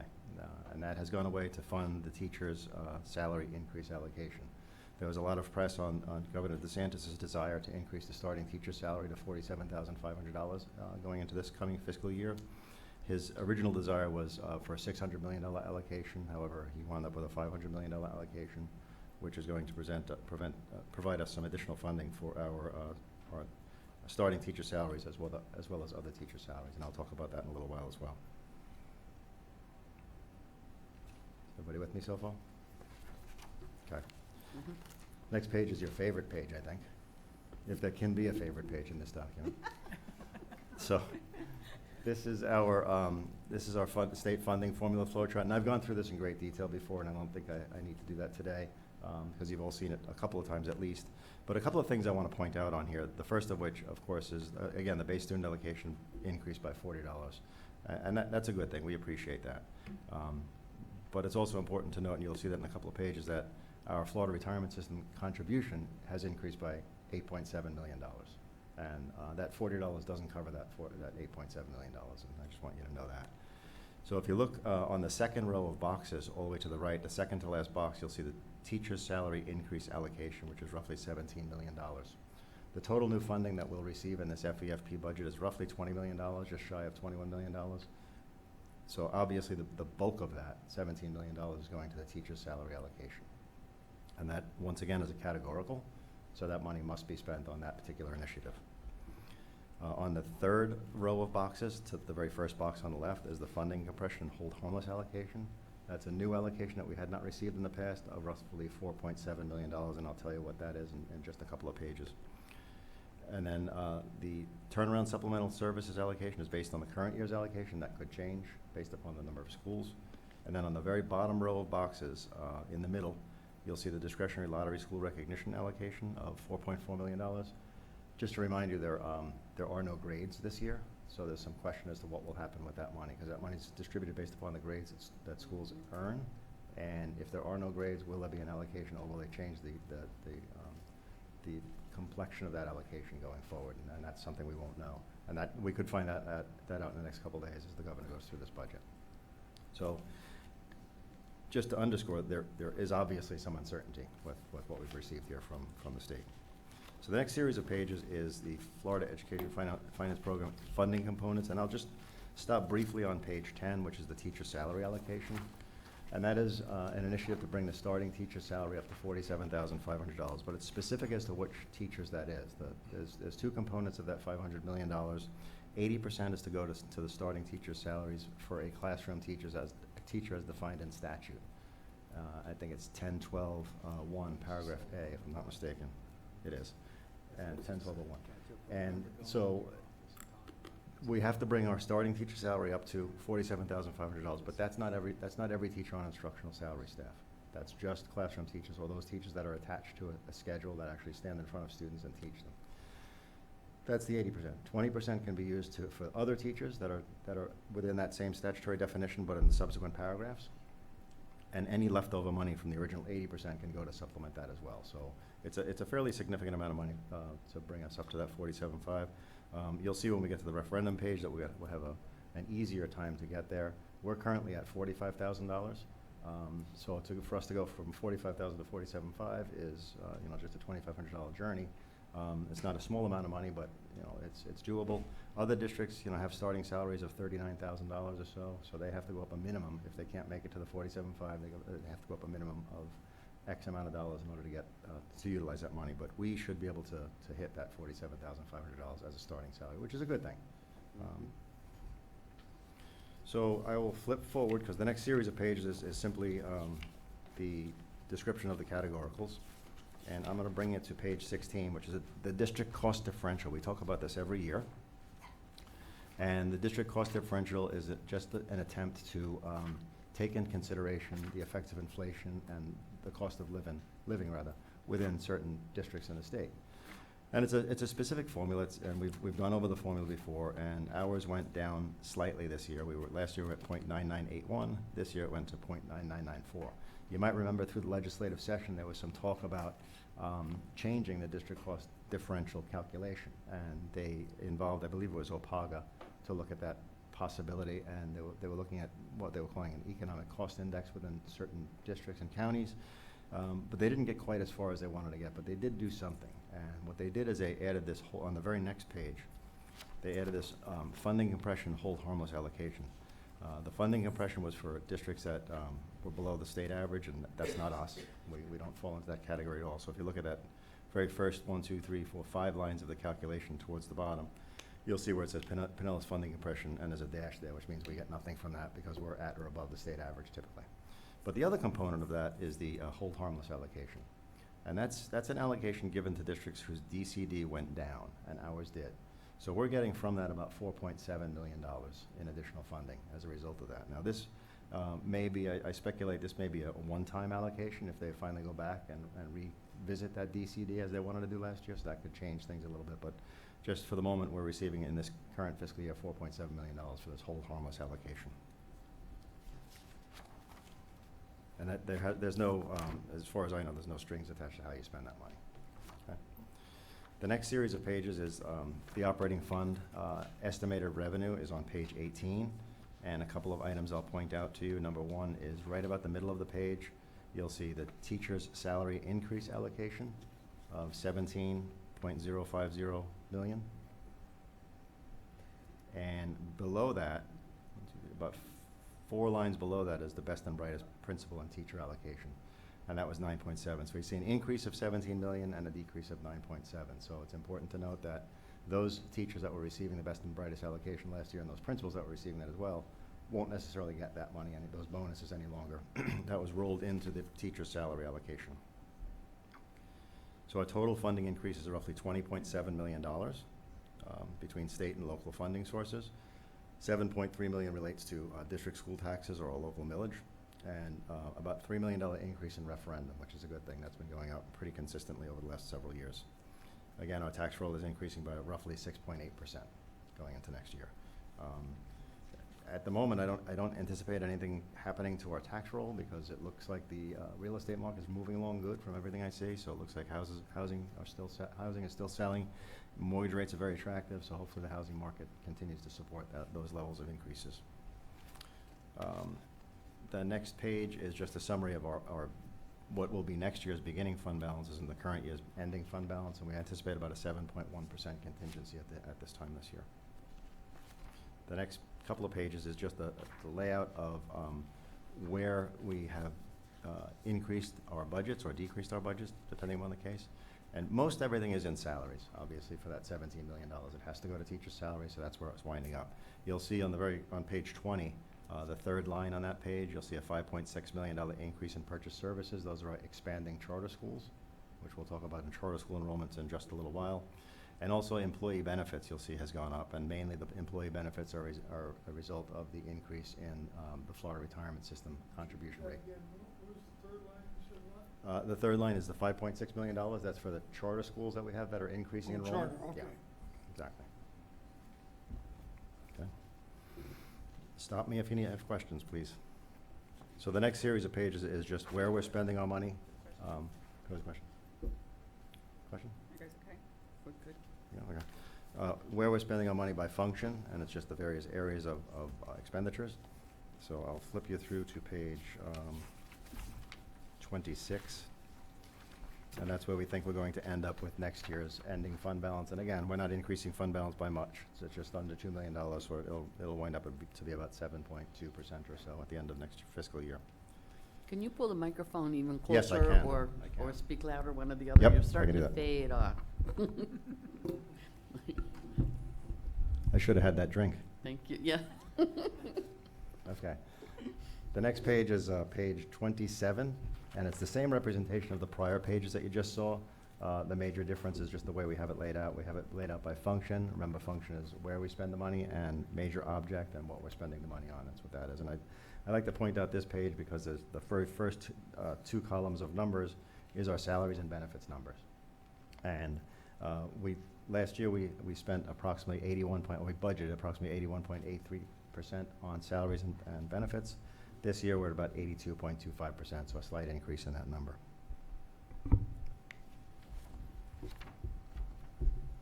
The next page or next series of pages is the exact same information, just laid out by function or where the money is being expended, and you can see that the lion's share of the increase is in, obviously, basic K-12 education, which represents our teacher salary increase for that $17 million.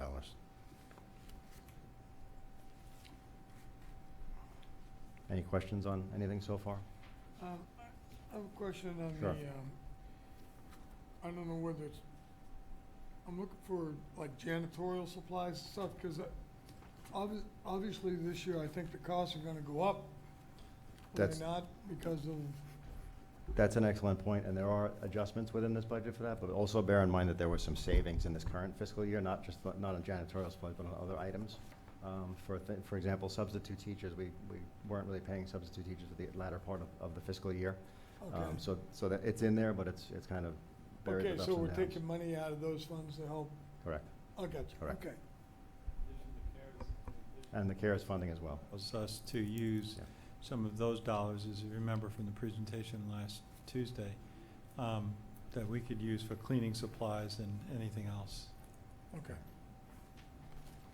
And I probably should mention the CARES fund at this point. We talked about it last week. We talked about the two pots of money that are available as the governor's K-12 budget, which is about $777 million, as well as the governor's budget, which is $173 million. And to Dr. Grego's point, there is some fairly significant latitude in that funding. Some of it's been allocated and specifically allocated for cleaning supplies and digital learning and things like that. So, and then we also have the latitude to use it for continuing operations if necessary.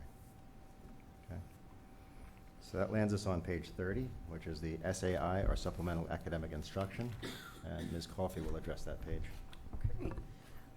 The SAI, or Supplemental Academic Instruction allocation, is estimated to be $23.6 million, which is approximately $171,000 less than last year's allocation. The primary purpose of this allocation is to help K-12 students progress from grade to grade and graduate. Funded from this source are 100 positions, which include instructional coaches, STARS, teacher assistants, and middle and high school block schedule units.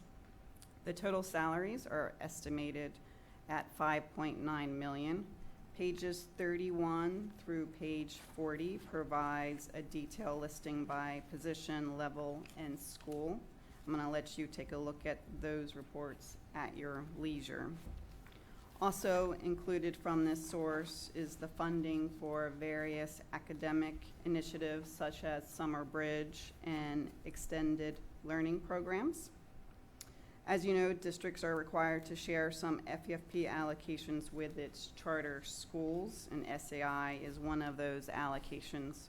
We're estimating we will share 1.8 million, or 7.58% of our allocation with charter schools.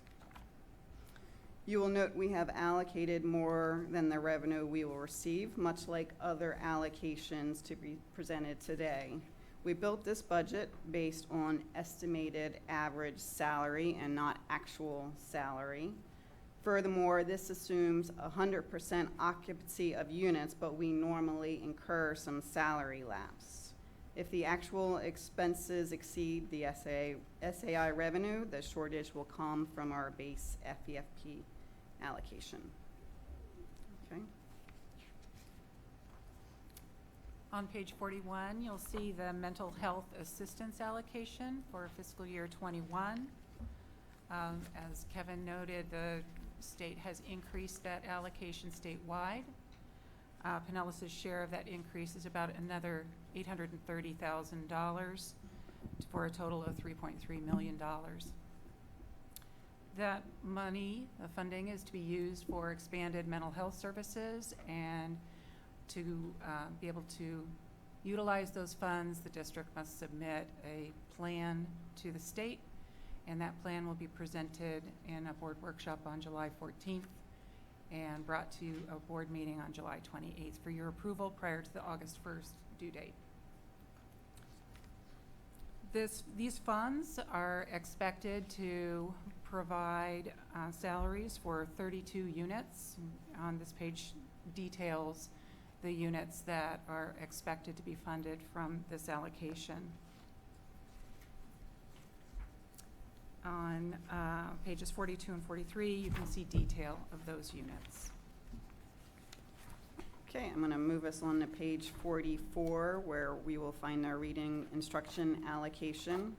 This allocation is $4.3 million and is approximately $76,000 less than last year's allocation. Funded from this source are 84 positions, including secondary reading intervention teachers, reading recovery teachers, and low 300 reading intervention teachers and paraprofessionals. Pages 45 through 47 are the details of these positions. Page 48 is the digital classrooms allocation. Our allocation is $124,000, which is a decrease of approximately $191,000. This allocation was created to support efforts to integrate technology in classroom teaching and learning. The allocation this year will be used as it was in years past for assessments, security, and infrastructure. On page 49, you'll find the ESE guaranteed allocation. This allocation is just slightly less than we received in fiscal year 20 at $44.6 million. We are tagging 927 units that are funded all or in part by this allocation. And these positions are staff that serve our students with low to moderate ESE service needs. And that also includes gifted students. That equates to about $2,200, just under $2,200 per student, and that this allocation provides the additional funds for those services as the low to moderate ESE students are weighted at the same weight as our regular ed students. So this is what makes the difference and provides those students those services. On pages 50, Just a Yeah. question on page 48 for digital classroom allocation. With the new Connects initiative, do we think, is that going to increase? Or are we going to need to increase teachers or tech assistance and support? Could you repeat the question before you answer it, please? Oh, yes. The question was in page 48 for digital classrooms allocation. My question was, is that going to increase with the new Connects initiative, Pinellas Connects initiative, needing more tech support in classrooms and throughout the district as we give out devices? The allocation itself won't increase unless the governor makes a change to the budget at the state level. But we have the ability to use some CARES Act funding for that initiative as well. Okay. Because it's for distance learning. Thank you. So as I mentioned, I think it was last week, we talked a lot about leveraging funds. This is a great example of leveraging the technology funds, leveraging the CARES funds, leveraging our capital funds that we typically use for the refresh, and putting those things together and using the opportunity of the CARES funds to launch that. But as Mr. Smith said, this is pretty cut and dry. This is all the state's giving us, and we could decide how to Okay. supplement it. Yeah, good question, though. that takes us to page 63, which is the DJJ supplemental allocation. Did you say 63? 63, yes. This allocation provides some additional funding for our DJJ sites and our contracted providers for DJJ services. It's about flat to what we're receiving this year. The thing I'd like to bring your attention to on this page is you'll notice that one of the schools listed is AMI Kids for Center for Personal Growth, which closed in December of this year. When the calculation was done through the FEFP, they considered that FTE in the projection for next year. I do expect that this allocation will be reduced as that FTE is no longer there. Okay, on page 64, we find the instructional materials allocation. This allocation totals $7.8 million, included within our set-aside budgets as we've shown. You will note charter schools are estimated to receive $575,000 of this allocation. The net instructional materials budget is $6.1 million, plus an estimated 2019-20 carryover budget of $200,000. We've included the details regarding how those dollars will be expended. I do want to note that this year there is a planned roll forward into fiscal year 21-22 of $1.9 million to be used for the 21-22 fiscal year English language arts adoption and purchase. So we're planning ahead. I'd like to talk about discretionary lottery and school recognition kind of together. And the lottery you'll find on page 65 and school recognition on page 67. As Mr. Smith mentioned earlier, those two allocations go somewhat hand in hand. The way that the calculation works is that out of lottery funds, first school recognition awards are funded, and then remaining funds are then provided to the discretionary lottery, which goes to our school improvement funds at our schools. Because school grades weren't calculated this year, we're not really sure how they're going to handle these two allocations. If schools aren't awarded any school recognition funds, it could all fall to lottery, but then it would go district-wide, statewide, rather than focused in on the schools that have the grades to receive the awards. So it's also important to note that this is a categorical, as I've talked about in the past, and categoricals are funding sources that are allocated for a specific purpose.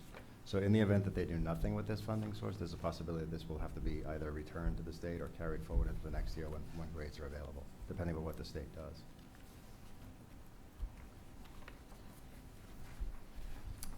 On pages 68 through 71, you can see the list of schools that did receive school recognition awards this year.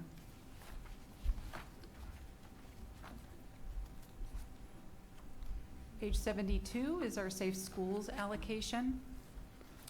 And as historically we've done, we've allocated much more, about double of the amount of funds that we receive from the state. This allocation pays for our agency SROs. 56 units are planned for next year at our schools, but a total of 224 units when you consider schools police, our police officers, our school security officers. It also pays for campus activity monitor units and the school's police department. On pages 73 through 76 are the detail of those positions.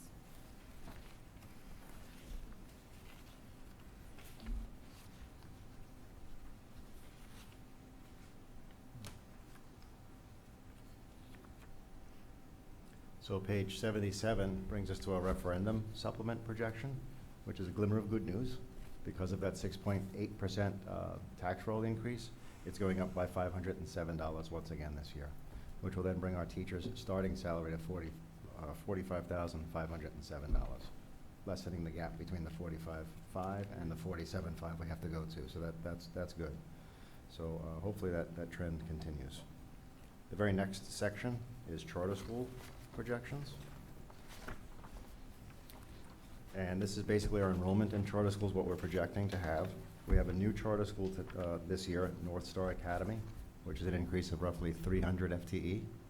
And we're projecting through changes in additions in grades and additions in enrollments at our charter school, a total increase, including that 300 increase, of 455 students. And that reflects back to that $5.6 million that I pointed out earlier in the original operating fund budget. So if there are no questions on the operating fund, we will move on to the next. I'm looking at you, Mrs. Cook, in case you see a hand or two. We'll move on to the next sections. Looks good. Okay. Okay. I'm going to move us into the capital outlay fund. Page 79, you will find a brief overview of the capital outlay resources the district anticipates to receive. For the second fiscal year, the state fully funded the charter school capital outlay allocation, which has restored approximately $6.2 million back to the capital budget. The district is anticipating a second issuance of certificates of participation, or COPS bonds. For the purpose of this presentation, we have included an issuance of approximately $75 million. However, Mr. Herbeck and staff will be finalizing that plan and presenting it to the board in the next few months. On the next page, you will find the projected capital outlay revenue, which includes both state and local dollars. The vast majority of our capital dollars are locally earned by local property taxes, which, as Kevin has mentioned, is anticipated to increase this year by approximately 6.8%. These dollars may be used for remodeling and new construction projects, as well as to rent or lease relocatables, for the purchase of school buses or equipment, as well as property and casualty insurance premiums. We are required to advertise the intended use of these funds, which we've discussed. This year, our capital ad will be printed in the Tampa Bay Times on Sunday, July 26th, which is the Sunday before the first public hearing.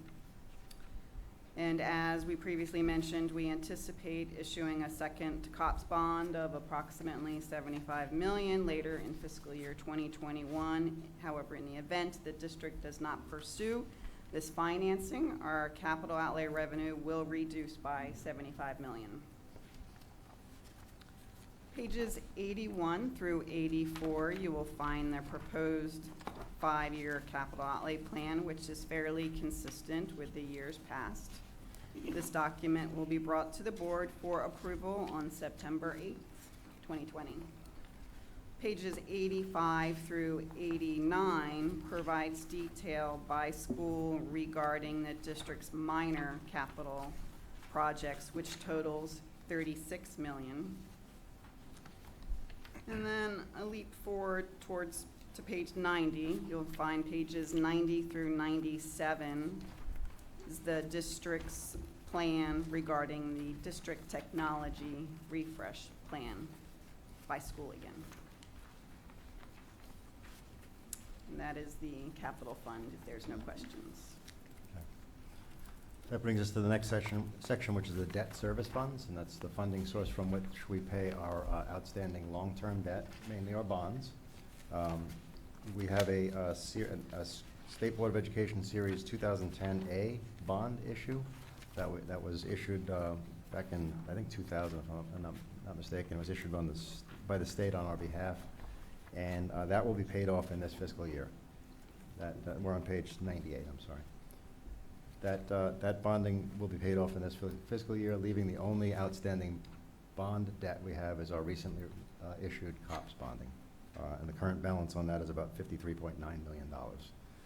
Page 99 shows you our debt service calculation. Remember, by statute, we're allowed to pay up to 75% of our local millage capital outlay proceeds to pay our debt service fund, debt service obligations. Which would mean that we could bond enough, and I would never suggest that we do this. We could bond as much as to provide $106.2 million in debt service payments being principal and interest payments on our outstanding bond debt. If you did that, that would pretty much deplete any opportunity to use your capital outlay funds for anything else that you do, and some districts find themselves in that position. We are, however, not in that position. Our debt service ratio is 5.25%, which is significantly low compared to the rest of the state. In fact, on page 100, you can see graphically how we compare to other districts in the state as to our outstanding debt. We are not the lowest, but we are by far much, much lower than many other districts. If you look at Broward County, for example, they are nearly $1.6 billion in outstanding debt. We are, as I just mentioned, 58 million or so. 53 million. These are also smaller districts. Yes. Yes. It's hard to compare, and likewise to Broward, to us. But you could certainly see as a board that we're in good shape. Yeah, we have very little debt, and Karen mentioned the potential for issuing $75 million in COPS this year.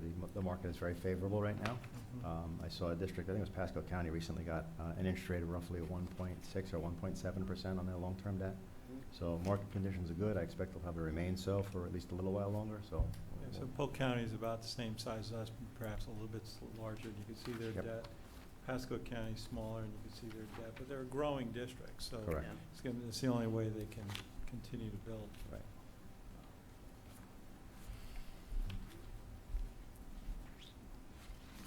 Page 101 is the budget for that, which is simply how much we have to provide for debt service. And those funds, just to note, they come out of our capital outlay fund. So that helps to pay for the debt service. Next section is contracted program fund. Karen? Okay, on page 102 through 104, you will find an overview of many, if not all, of the federal grants the district anticipates to receive in fiscal year 2021. On page 105, you'll see our total estimated revenue is $63.6 million from federal sources such as Title I, Title II, as well as IDA. This budget starts the year off low and builds as the year goes on, as we do not recognize or book the revenue until it is received. Page 106 through 107, you'll find the revenue and expense details regarding Title II. The total estimated allocation is $3.8 million. Moving on to page 108, you'll find the Title I funds. We are anticipating to receive $30.9 million, including the current year carryover. Pages 110 through 114 break down the school's $12 million discretionary allocation. Pages 115 through 120 includes the detail on the family engagement breakdown by school. And page 121 includes the detail on the discretionary educational services being funded, such as the continuation of paraprofessionals, extended learning programs, and the extended day at our transformation zone schools. And last page in this section is 122. Page 122 is the revenue and expense details regarding the IDA budget. The total estimated allocation is $30.9 million. And that's it for contracted programs. I don't Good. see any questions. Okay. That leads us into the next section, which is other fund summaries. And the very first fund is on page 123, and this is the food service fund. And I'll talk about this just for a couple of minutes because it did have an impact. COVID, the pandemic, had an impact on the food service fund. If you think about the fact that on a normal daily basis, we feed many thousands of students in our schools for which we receive reimbursement from the federal government. However, through the pandemic, we fed students, but we didn't feed anywhere near as many as we would have fed under normal circumstances. So the revenue, of course, was much lower than what we would normally encounter. However, expenses remain because we continue to pay our people, we continue to pay our staff, and so that results in a deficit fund balance at the end of this year of approximately $3.5 million. That's not a surprise. That was expected because of what was going on. We're hoping on Finance Council, we've been talking to DOE staff, and we're trying to get USDA to provide some relief for that, and there's a possibility that may happen. We're talking about that, but nonetheless, Lynn Geist has been in this position before. Several years ago, she had a negative fund balance, and she was able to recover from that within a couple of years. We met with her. She formulated this budget. Obviously, there's still some uncertainty as to what school is going to look like and what a revenue picture is going to look like, but making the assumption that we'll be back to somewhat normal in the coming fiscal year, we'll start to etch away at that negative fund balance and bring it back positive once again. And I expect that'll happen within the next probably not the end of this fiscal year, but the following fiscal year we'll be back to our normal level. Unless, of course, we can get some funding relief from the USDA. The CARES funding cannot be used for food service operations. So that's outlined on page 123 and 124. Page 125 is our self-insured workers' compensation insurance plan, and that's approximately about a $5 million expenditure each year. This is for claims that we incur as a self-insured entity for any injuries that our employees encounter or any long-term disabilities they wind up with. Page 126 is our self-insured health insurance fund. Remember, we went self-insured back in 2016. This represents the activity within that fund, and this simply is the premiums and expenses related to the self-insurance activities. And then 127, I can't say last but not least because it is last and it is least. This is the permanent fund, and this is an endowment that Dunedin High School received some years ago from a donor or benefactor called the Blair Estate, and essentially it's a dollar amount that was given to the school so that they can utilize the earnings of that dollar amount to support their band program. The corpus or the principal has to remain intact. They can't use the principal at all, so it's a perpetuity.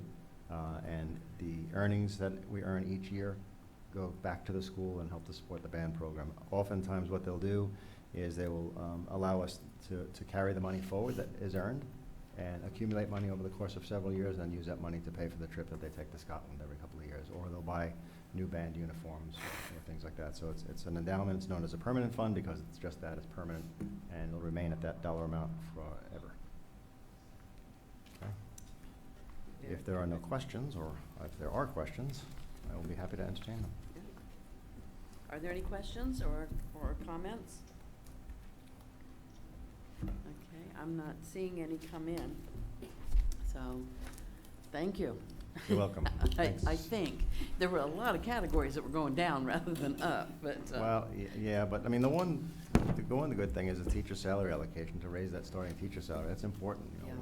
we looked at nationally where we stand as a state to our starting teacher salary. We're not really that high. So this is going to help us to be more competitive with states like New Jersey and Georgia and places that are more attractive for salaries than we currently are. And that will help us in our recruiting efforts. Yeah, very good. The other aspects of the budget that I think we will, and I know the finance officers wrote a letter to the Commissioner of Education. I don't know if you shared that with the board. I have not. I'll send that to them. It would be a good thing Yeah. to share with all board members. There's aspects of running a school that we set up these funding formulas, like I'll give you an example, the ridership of buses. We get funded even though we're about 50% of our total transportation costs is actually reimbursed. But it's based on ridership. So as we go into this next year, we have a decrease in ridership. More parents decide, you know, I'll drive my student to school. We still have the bus driver, we still have the bus, the diesel fuel, all other aspects of the expenses stay the same. It's not like I can cut the expense of transportation. The other is, we're talking about all these hybrid models, virtual education. Virtual education doesn't get paid at the same rate as classroom brick and mortar students. So some districts, I was on the phone with many of the superintendents yesterday. You know, we're concerned about what that would mean. I think that's one of the things that the finance officers wrote to. Some districts, including ours, it would be millions of dollars. Yeah. So there's a lot of uncertainties, not only with the final number, but as you saw on that one page with all those boxes, what ends up to be in that box and how the auditors will look at that in terms of what's normal, and we're not in a normal year. So. No, that's an excellent point. One of the concerns that I have is going forward is, you know, we did a distance learning model at the end of last year, and it looks much different than a brick and mortar learning model, and there are some specific guidelines as to how, to Dr. Grego's point, virtual schools get funded and how brick and mortar schools get funded, and there's really nothing in between for a hybrid. There's no accommodation for that, and so the concern that I have is that the auditors come in, and auditors are auditors, and they come in next year and they look at what we did at the latter part of last year, and they say, you know, that's really not a fundable FTE claim because you weren't really in brick and mortar schools. So we, as a finance officer, as finance counsel, we formulated a letter, asked for some relief on some of those things so we can have some assurances that we're not going to be dinged on funding in the future. Yeah.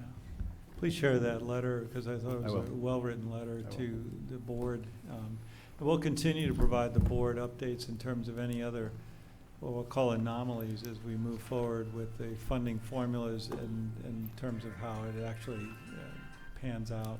And we'll also notify the board when and if the governor signs his budget, With any and changes, yeah. and any changes that he makes on in the budget. Right. So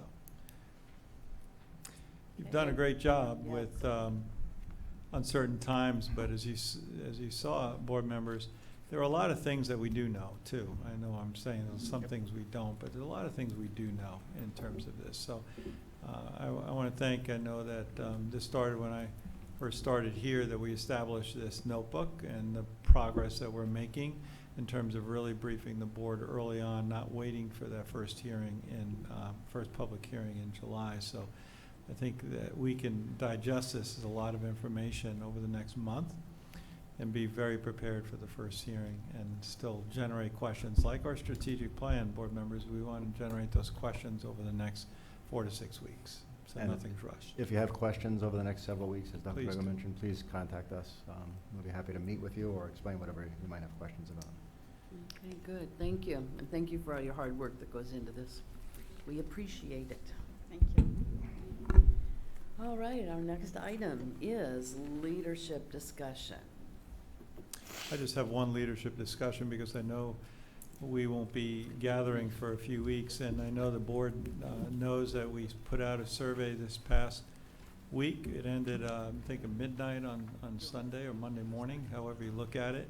And I want to thank Jennifer Dull, Ms. Dull, for really quickly turning that around, knowing that we had a workshop and a board meeting, a lot of information. And let me say to the staff, especially Ms. Dull, in the last few, a lot of work going on over the weekends. I know we take a 3-day weekend. We went to a 4-day work week, but I can also say to you, board members, in the greatest of confidence, a lot of people working on those days to get some of this stuff done, because there's some periods of time where if we don't get it done, it'll be like in the latter part of July. And we really want and continue to want the board to be the first to see, know, hear, and so forth. So we did put out a survey this past week.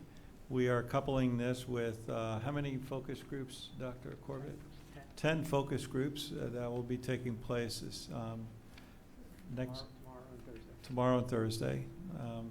And coupling that with our medical professionals, who we will continue to meet with. We met with last week. We went over our protocols. We went over some draft protocols. So we're bringing, what I want you to see is that I want to go slow to go fast, kind of, and we're bringing all of this information. This is one source of data. It's not the only thing, and surveys are limited in terms of their scope.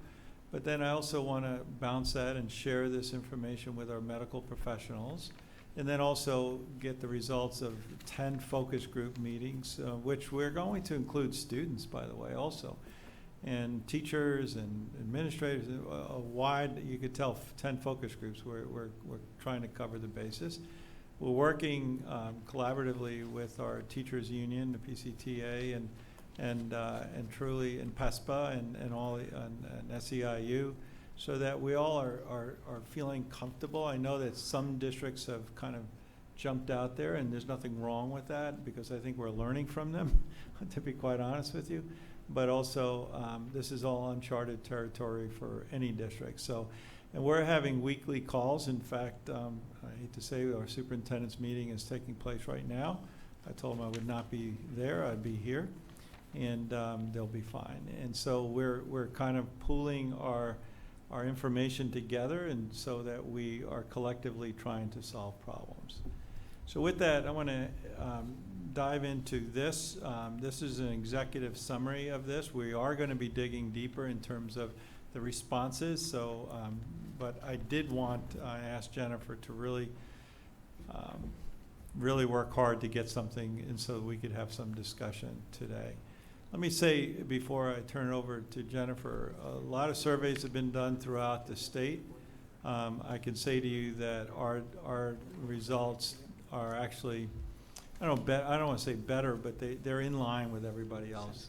There's no real difference in what we're looking at. In fact, I would suggest that we have a higher percentage of people kind of ready to come back and are comfortable with us because we are going slightly slower. Let me stop here, and because I'm hearing some whispering. I was asked, did we send this copy to, Dr. Yes. Carr and to Ms. Flowers? Okay, so, and they have those. Thanks. Okay, Ms. Dahl. So I'll just kind of walk us through a little bit of what this says. Again, this is an executive summary. It's more of an aggregate, so there are lots of other ways to look at this data by grade level, by all different kinds of, by employee category, those type of things, and we will move forward with this. But as you can see on the very first page, there were 43,220 responses to the survey, which means a lot of data to go through. So we wanted to make sure that we got something out there that kind of shows the high level. Again, the survey was open for a week and closed at midnight on either Sunday night or Monday morning, depending on how you look at it. And you can see in the cross-functional section, the first part kind of goes through who took the survey. So our demographics are overwhelmingly, over 66% was by our parents and our family, with the next category being our employees. Of over 24% of the survey respondents were employees. We did have 2,950 students that responded as well. And then we asked in the survey to kind of have them tell us, what is your, the primary relationship? Do you work mostly with elementary schools, middle schools, adult education, or across? And so the next section demographically goes through what, again, this is self-reported data from the respondents, the participants. You may know, and there are some footnotes in here, but just publicly and for everyone, there are parts in here, if you try to make them all count up to 43,220, that won't happen because we did not force anyone to answer every single question in the survey. So the data is also in each category, then tells you how many in percentages by the question they answered. The second section that we asked people to respond to is their comfort level in returning. In here you will see two different questions. Because we kind of worded them just slightly different, yet the same kind of trying to get to comfort level. Employees coming back was a little bit different than parents, families, and community members thinking about it. But as you look at that, I think what Dr. Grego was intimating, you will see fairly along the same lines of other surveys that have gone out there. The percentage of uncomfortable versus extremely uncomfortable is a little bit less than what we had started to see nationally and or on state surveys. Again, all of the surveys also have to do with timing of when they go out to people, so we know there are lots of variables there. But when we look at it, the extremely uncomfortable range of like, no, I'm already looking at going somewhere different for my student, or I'm already looking into leave options, for both of those categories, we're looking at about 10% of respondents said that. A heavy percent obviously are also looking at, I want to see the measures you put in place before I make a decision, which obviously makes sense. The next section of the survey goes over asking questions around models of instruction. We asked people to respond to whether they were looking at face-to-face instruction or what we would traditionally look at, what schools look like pre-March. Digital instruction, meaning I access remotely with my school or teacher. We're looking at different options in between that. I think that's what some of the focus groups are going to help us kind of our follow-up questions, or what does that look like? How does that happen? But again, that would be with their school teacher from their school. It may not be their exact teacher, but someone from the school that they have a relationship with. We were very specific in the parent, family, student one to say that what we would be looking at here, what we wanted responded to, is that the student would remain enrolled at their school and whether they would be interested in that digital. Or we said, what about blended? Is anyone interested in a blended of still remaining in your school face-to-face and digital? We also put the option of Pinnell's virtual school to see if to kind of get the pulse on how many parents, students were looking at that being an option for them. Jen, on that one, did the virtual go up compared to what we already had now? So that's an interesting, we believe so, yes. One of the things in the survey too, if you did say you were interested in Pinnell's virtual school, you got a secondary question that allowed them to say, it had our link to our website so they could go look more.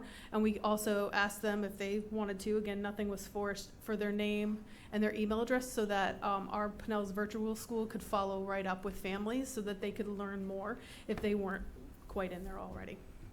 Or they were just kind of seeing what was there. We also, that same drop down actually happened if they chose other, just because, again, they didn't have to. We had over, obviously, there's about 2,200 respondents. We had over 900 people ask for, or so put their name and their email address in there so that we could follow up with.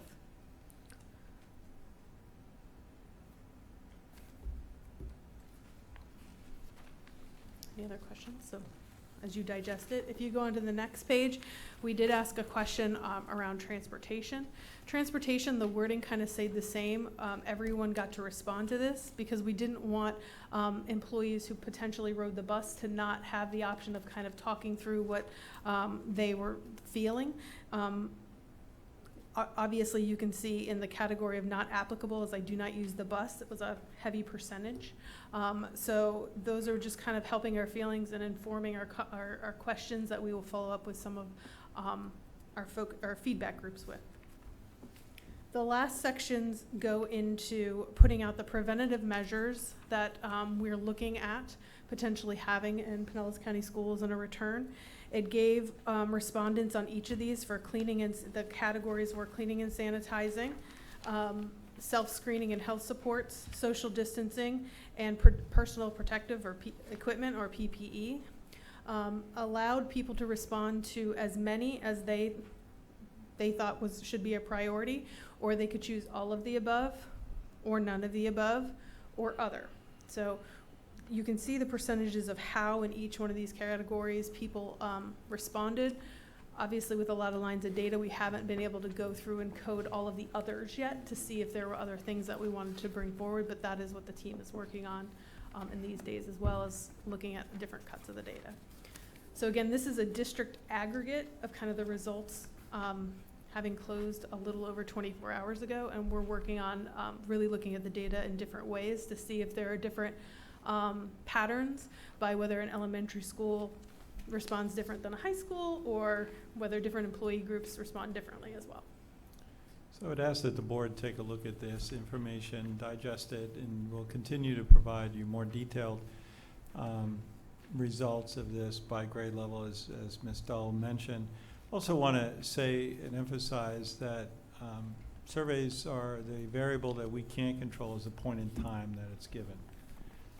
Right now, we as a state and even in this area are experiencing quite a peak. As you know, and you probably heard that I think at 2:30 today, the county commissioners will look or consider passing a requirement of masks being used into any places of business. As I discussed with the sheriff this morning, what we do is under our regulations, so they're going to exclude any public domain in the city hall, everything else, county, hospitals, and school districts. So a lot of this survey, what it tells me is that people are wanting to say, so what is and how is it that the school board and the school district's going to help protect or follow CDC guidelines and so forth. But we are on the rise, there's no secret, and you see it every day in the news. And the continued emphasis by the medical professionals is to wear a mask, and everyone to do that. So we're moving down that road, but we also have 7 weeks to the beginning of school, and things can get a whole lot better or a whole lot worse or stay the same. So we really don't know that. So part of the thought about surveying, we don't want to survey too frequently. But we gave it a shot, and I think we gave it a shot at a time that, you know, the cases were up high, and people are wanting to see what we're going to decide, but really that 10% is lower than most. So I think we've built a level of what I'm hoping is trust and confidence, and we'll not to repeat the whole presentation that we had last Tuesday, but we are looking to build kind of a hybrid model, but not to overuse that term, but one in which we could expand the instructional day at a drop of a hat if so need be too. It's not like a model, you know, one and pick one of three, but rather it might be that we have an outbreak on something, we have to close a school for 14 days. It's very important to us and you as a board to be able to continue that instruction regardless of a choice that parents and students made. It's the conditions at that school that we have to bring that school we have to quickly go remote.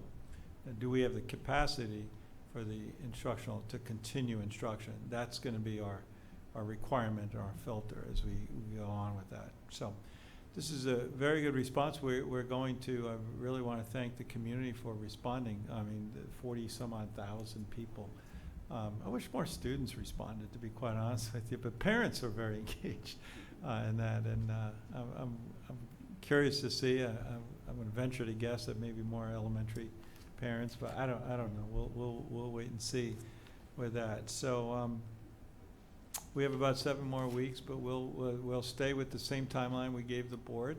We'll be having this discussion, giving you preliminary plans prior to the July 14th board workshop, and kind of finalize things as we go on. So we'll also give you the results of our focus groups, and Dr. Corbett will be running with others and staff members. So this is a high priority. I've asked him and others to really take charge of this. So we're not taking this lightly. So questions of the board, from the board, or about this particular survey? I don't see any. I think thank you for giving this to us and sending it out. I think it's important that we take some time and look at it. Please do. And if you have questions along the way, please never hesitate. We share this with Joanne McCall and PCTA also today, and we're going to continue to share it based on the questions of focus groups. So, yeah. Very good. All right, are there any other items under leadership discussion that board members want to bring forward? If so, just raise your hand. Dr. Carr? Thank you. Thank you for the hard work on the survey. I just had one question regarding how we provide or how we receive information regarding COVID going forward. I know when the 911 calls are made, it's the closest comparison I can think of, is when our 911 calls are made to a school or there's an incident, we as a board are informed, and I was wondering if that same process would take place for us with regards to COVID cases. Obviously with HIPAA, we wouldn't have any confidential information, but in terms of if a situation occurred or is occurring even now as we open pre-K or have schools already having folks working in them, be it plant operators or others, how are we going to be informed of cases? And more importantly, will we also be informed on what steps we're taking? For example, it was reported to the health department, school's gonna close for a week, we close 3rd grade, or we close the whole school, those sort of things. So what protocols are we planning to use? Because we do have people already working, and I'm assuming, you know, in the near future, we probably have some cases, if we don't already. Yeah, Dr. Carr, this is Bill Corbett. We are working with Sarah O'Toole and Health Services. We're putting together a dashboard that we should have ready in the next day or two to start sending out every evening. And that dashboard will delineate both the cases that occurred that day in the last 7 days and the last 14 days. It'll include employees and students and whether it's a confirmed case or a suspected case. And then there'll be a section on the bottom that talks about any specific steps that had to be taken at any schools. We're continuing to work with the health department to develop those protocols of what we would do if there's an active case at a school, especially once students comes back. And that will be part of the protocols that we're going to share with you on July 14th at the workshop. Okay, anything else? Any other questions? Can I? Yes, ma'am, I'm sorry. Can I just follow up with that? Thank you. So that'll be in July. What about in the meantime with current cases? No, in the district? meantime, we'll start sharing the daily email with the dashboard that will give you the summary of all our cases every day for the last 2 weeks. But additionally, we're working on the protocols with the health department for what we will do if there's an active case once school starts up in August, what our protocols will be for if we had to shut down for a couple days, for 2 weeks or even longer. We'll work through those protocols, and that will be included in the workshop. But in the meantime, probably starting tomorrow night, we'll be sending out to the board a daily update of whatever cases we've experienced. Okay, Ms. Flowers? Thank you very Oh, much. I'm sorry, I I'm sorry. appreciate the work. Go ahead. Did I cut you off, Nicole? No, you're fine. Thank you. I appreciate it. Okay, good, thank you. Okay, Renee? Thank you. I just wanted to chime in. Some of you may know that I was appointed by Mayor Rick Kreisman to the Restart St. Petersburg Committee. And when we meet, we also go over all of the data specs, and daily I receive a report on where we are with the number of cases, and different things that are being put into place. I know today I received an update prior to getting on this Zoom about the concern that's being expressed now, that so many were expressing previously, related to the increase in numbers, and not just because people are being tested, but because persons are not observing the social distance or wearing face masks or really taking this serious. So I do appreciate Dr. Nicole Carr, your desire to just get that information, but I just wanted to share that I get it on a repetitive basis as well every morning. Good, thank you. Just for clarification on my part, the dashboard that we'll be receiving is only what's happening within the school system, not the whole county? Correct. Is that correct? It'll only be at our sites. Okay, all righty. Any other questions, comments? All right, I'm seeing none. And any other leadership discussion that someone wants to bring forward? I'm not seeing any of that either, so with that, the workshop is adjourned as well. So, thank you, stay safe. Thank you very much, board members. Great workshop. Yeah.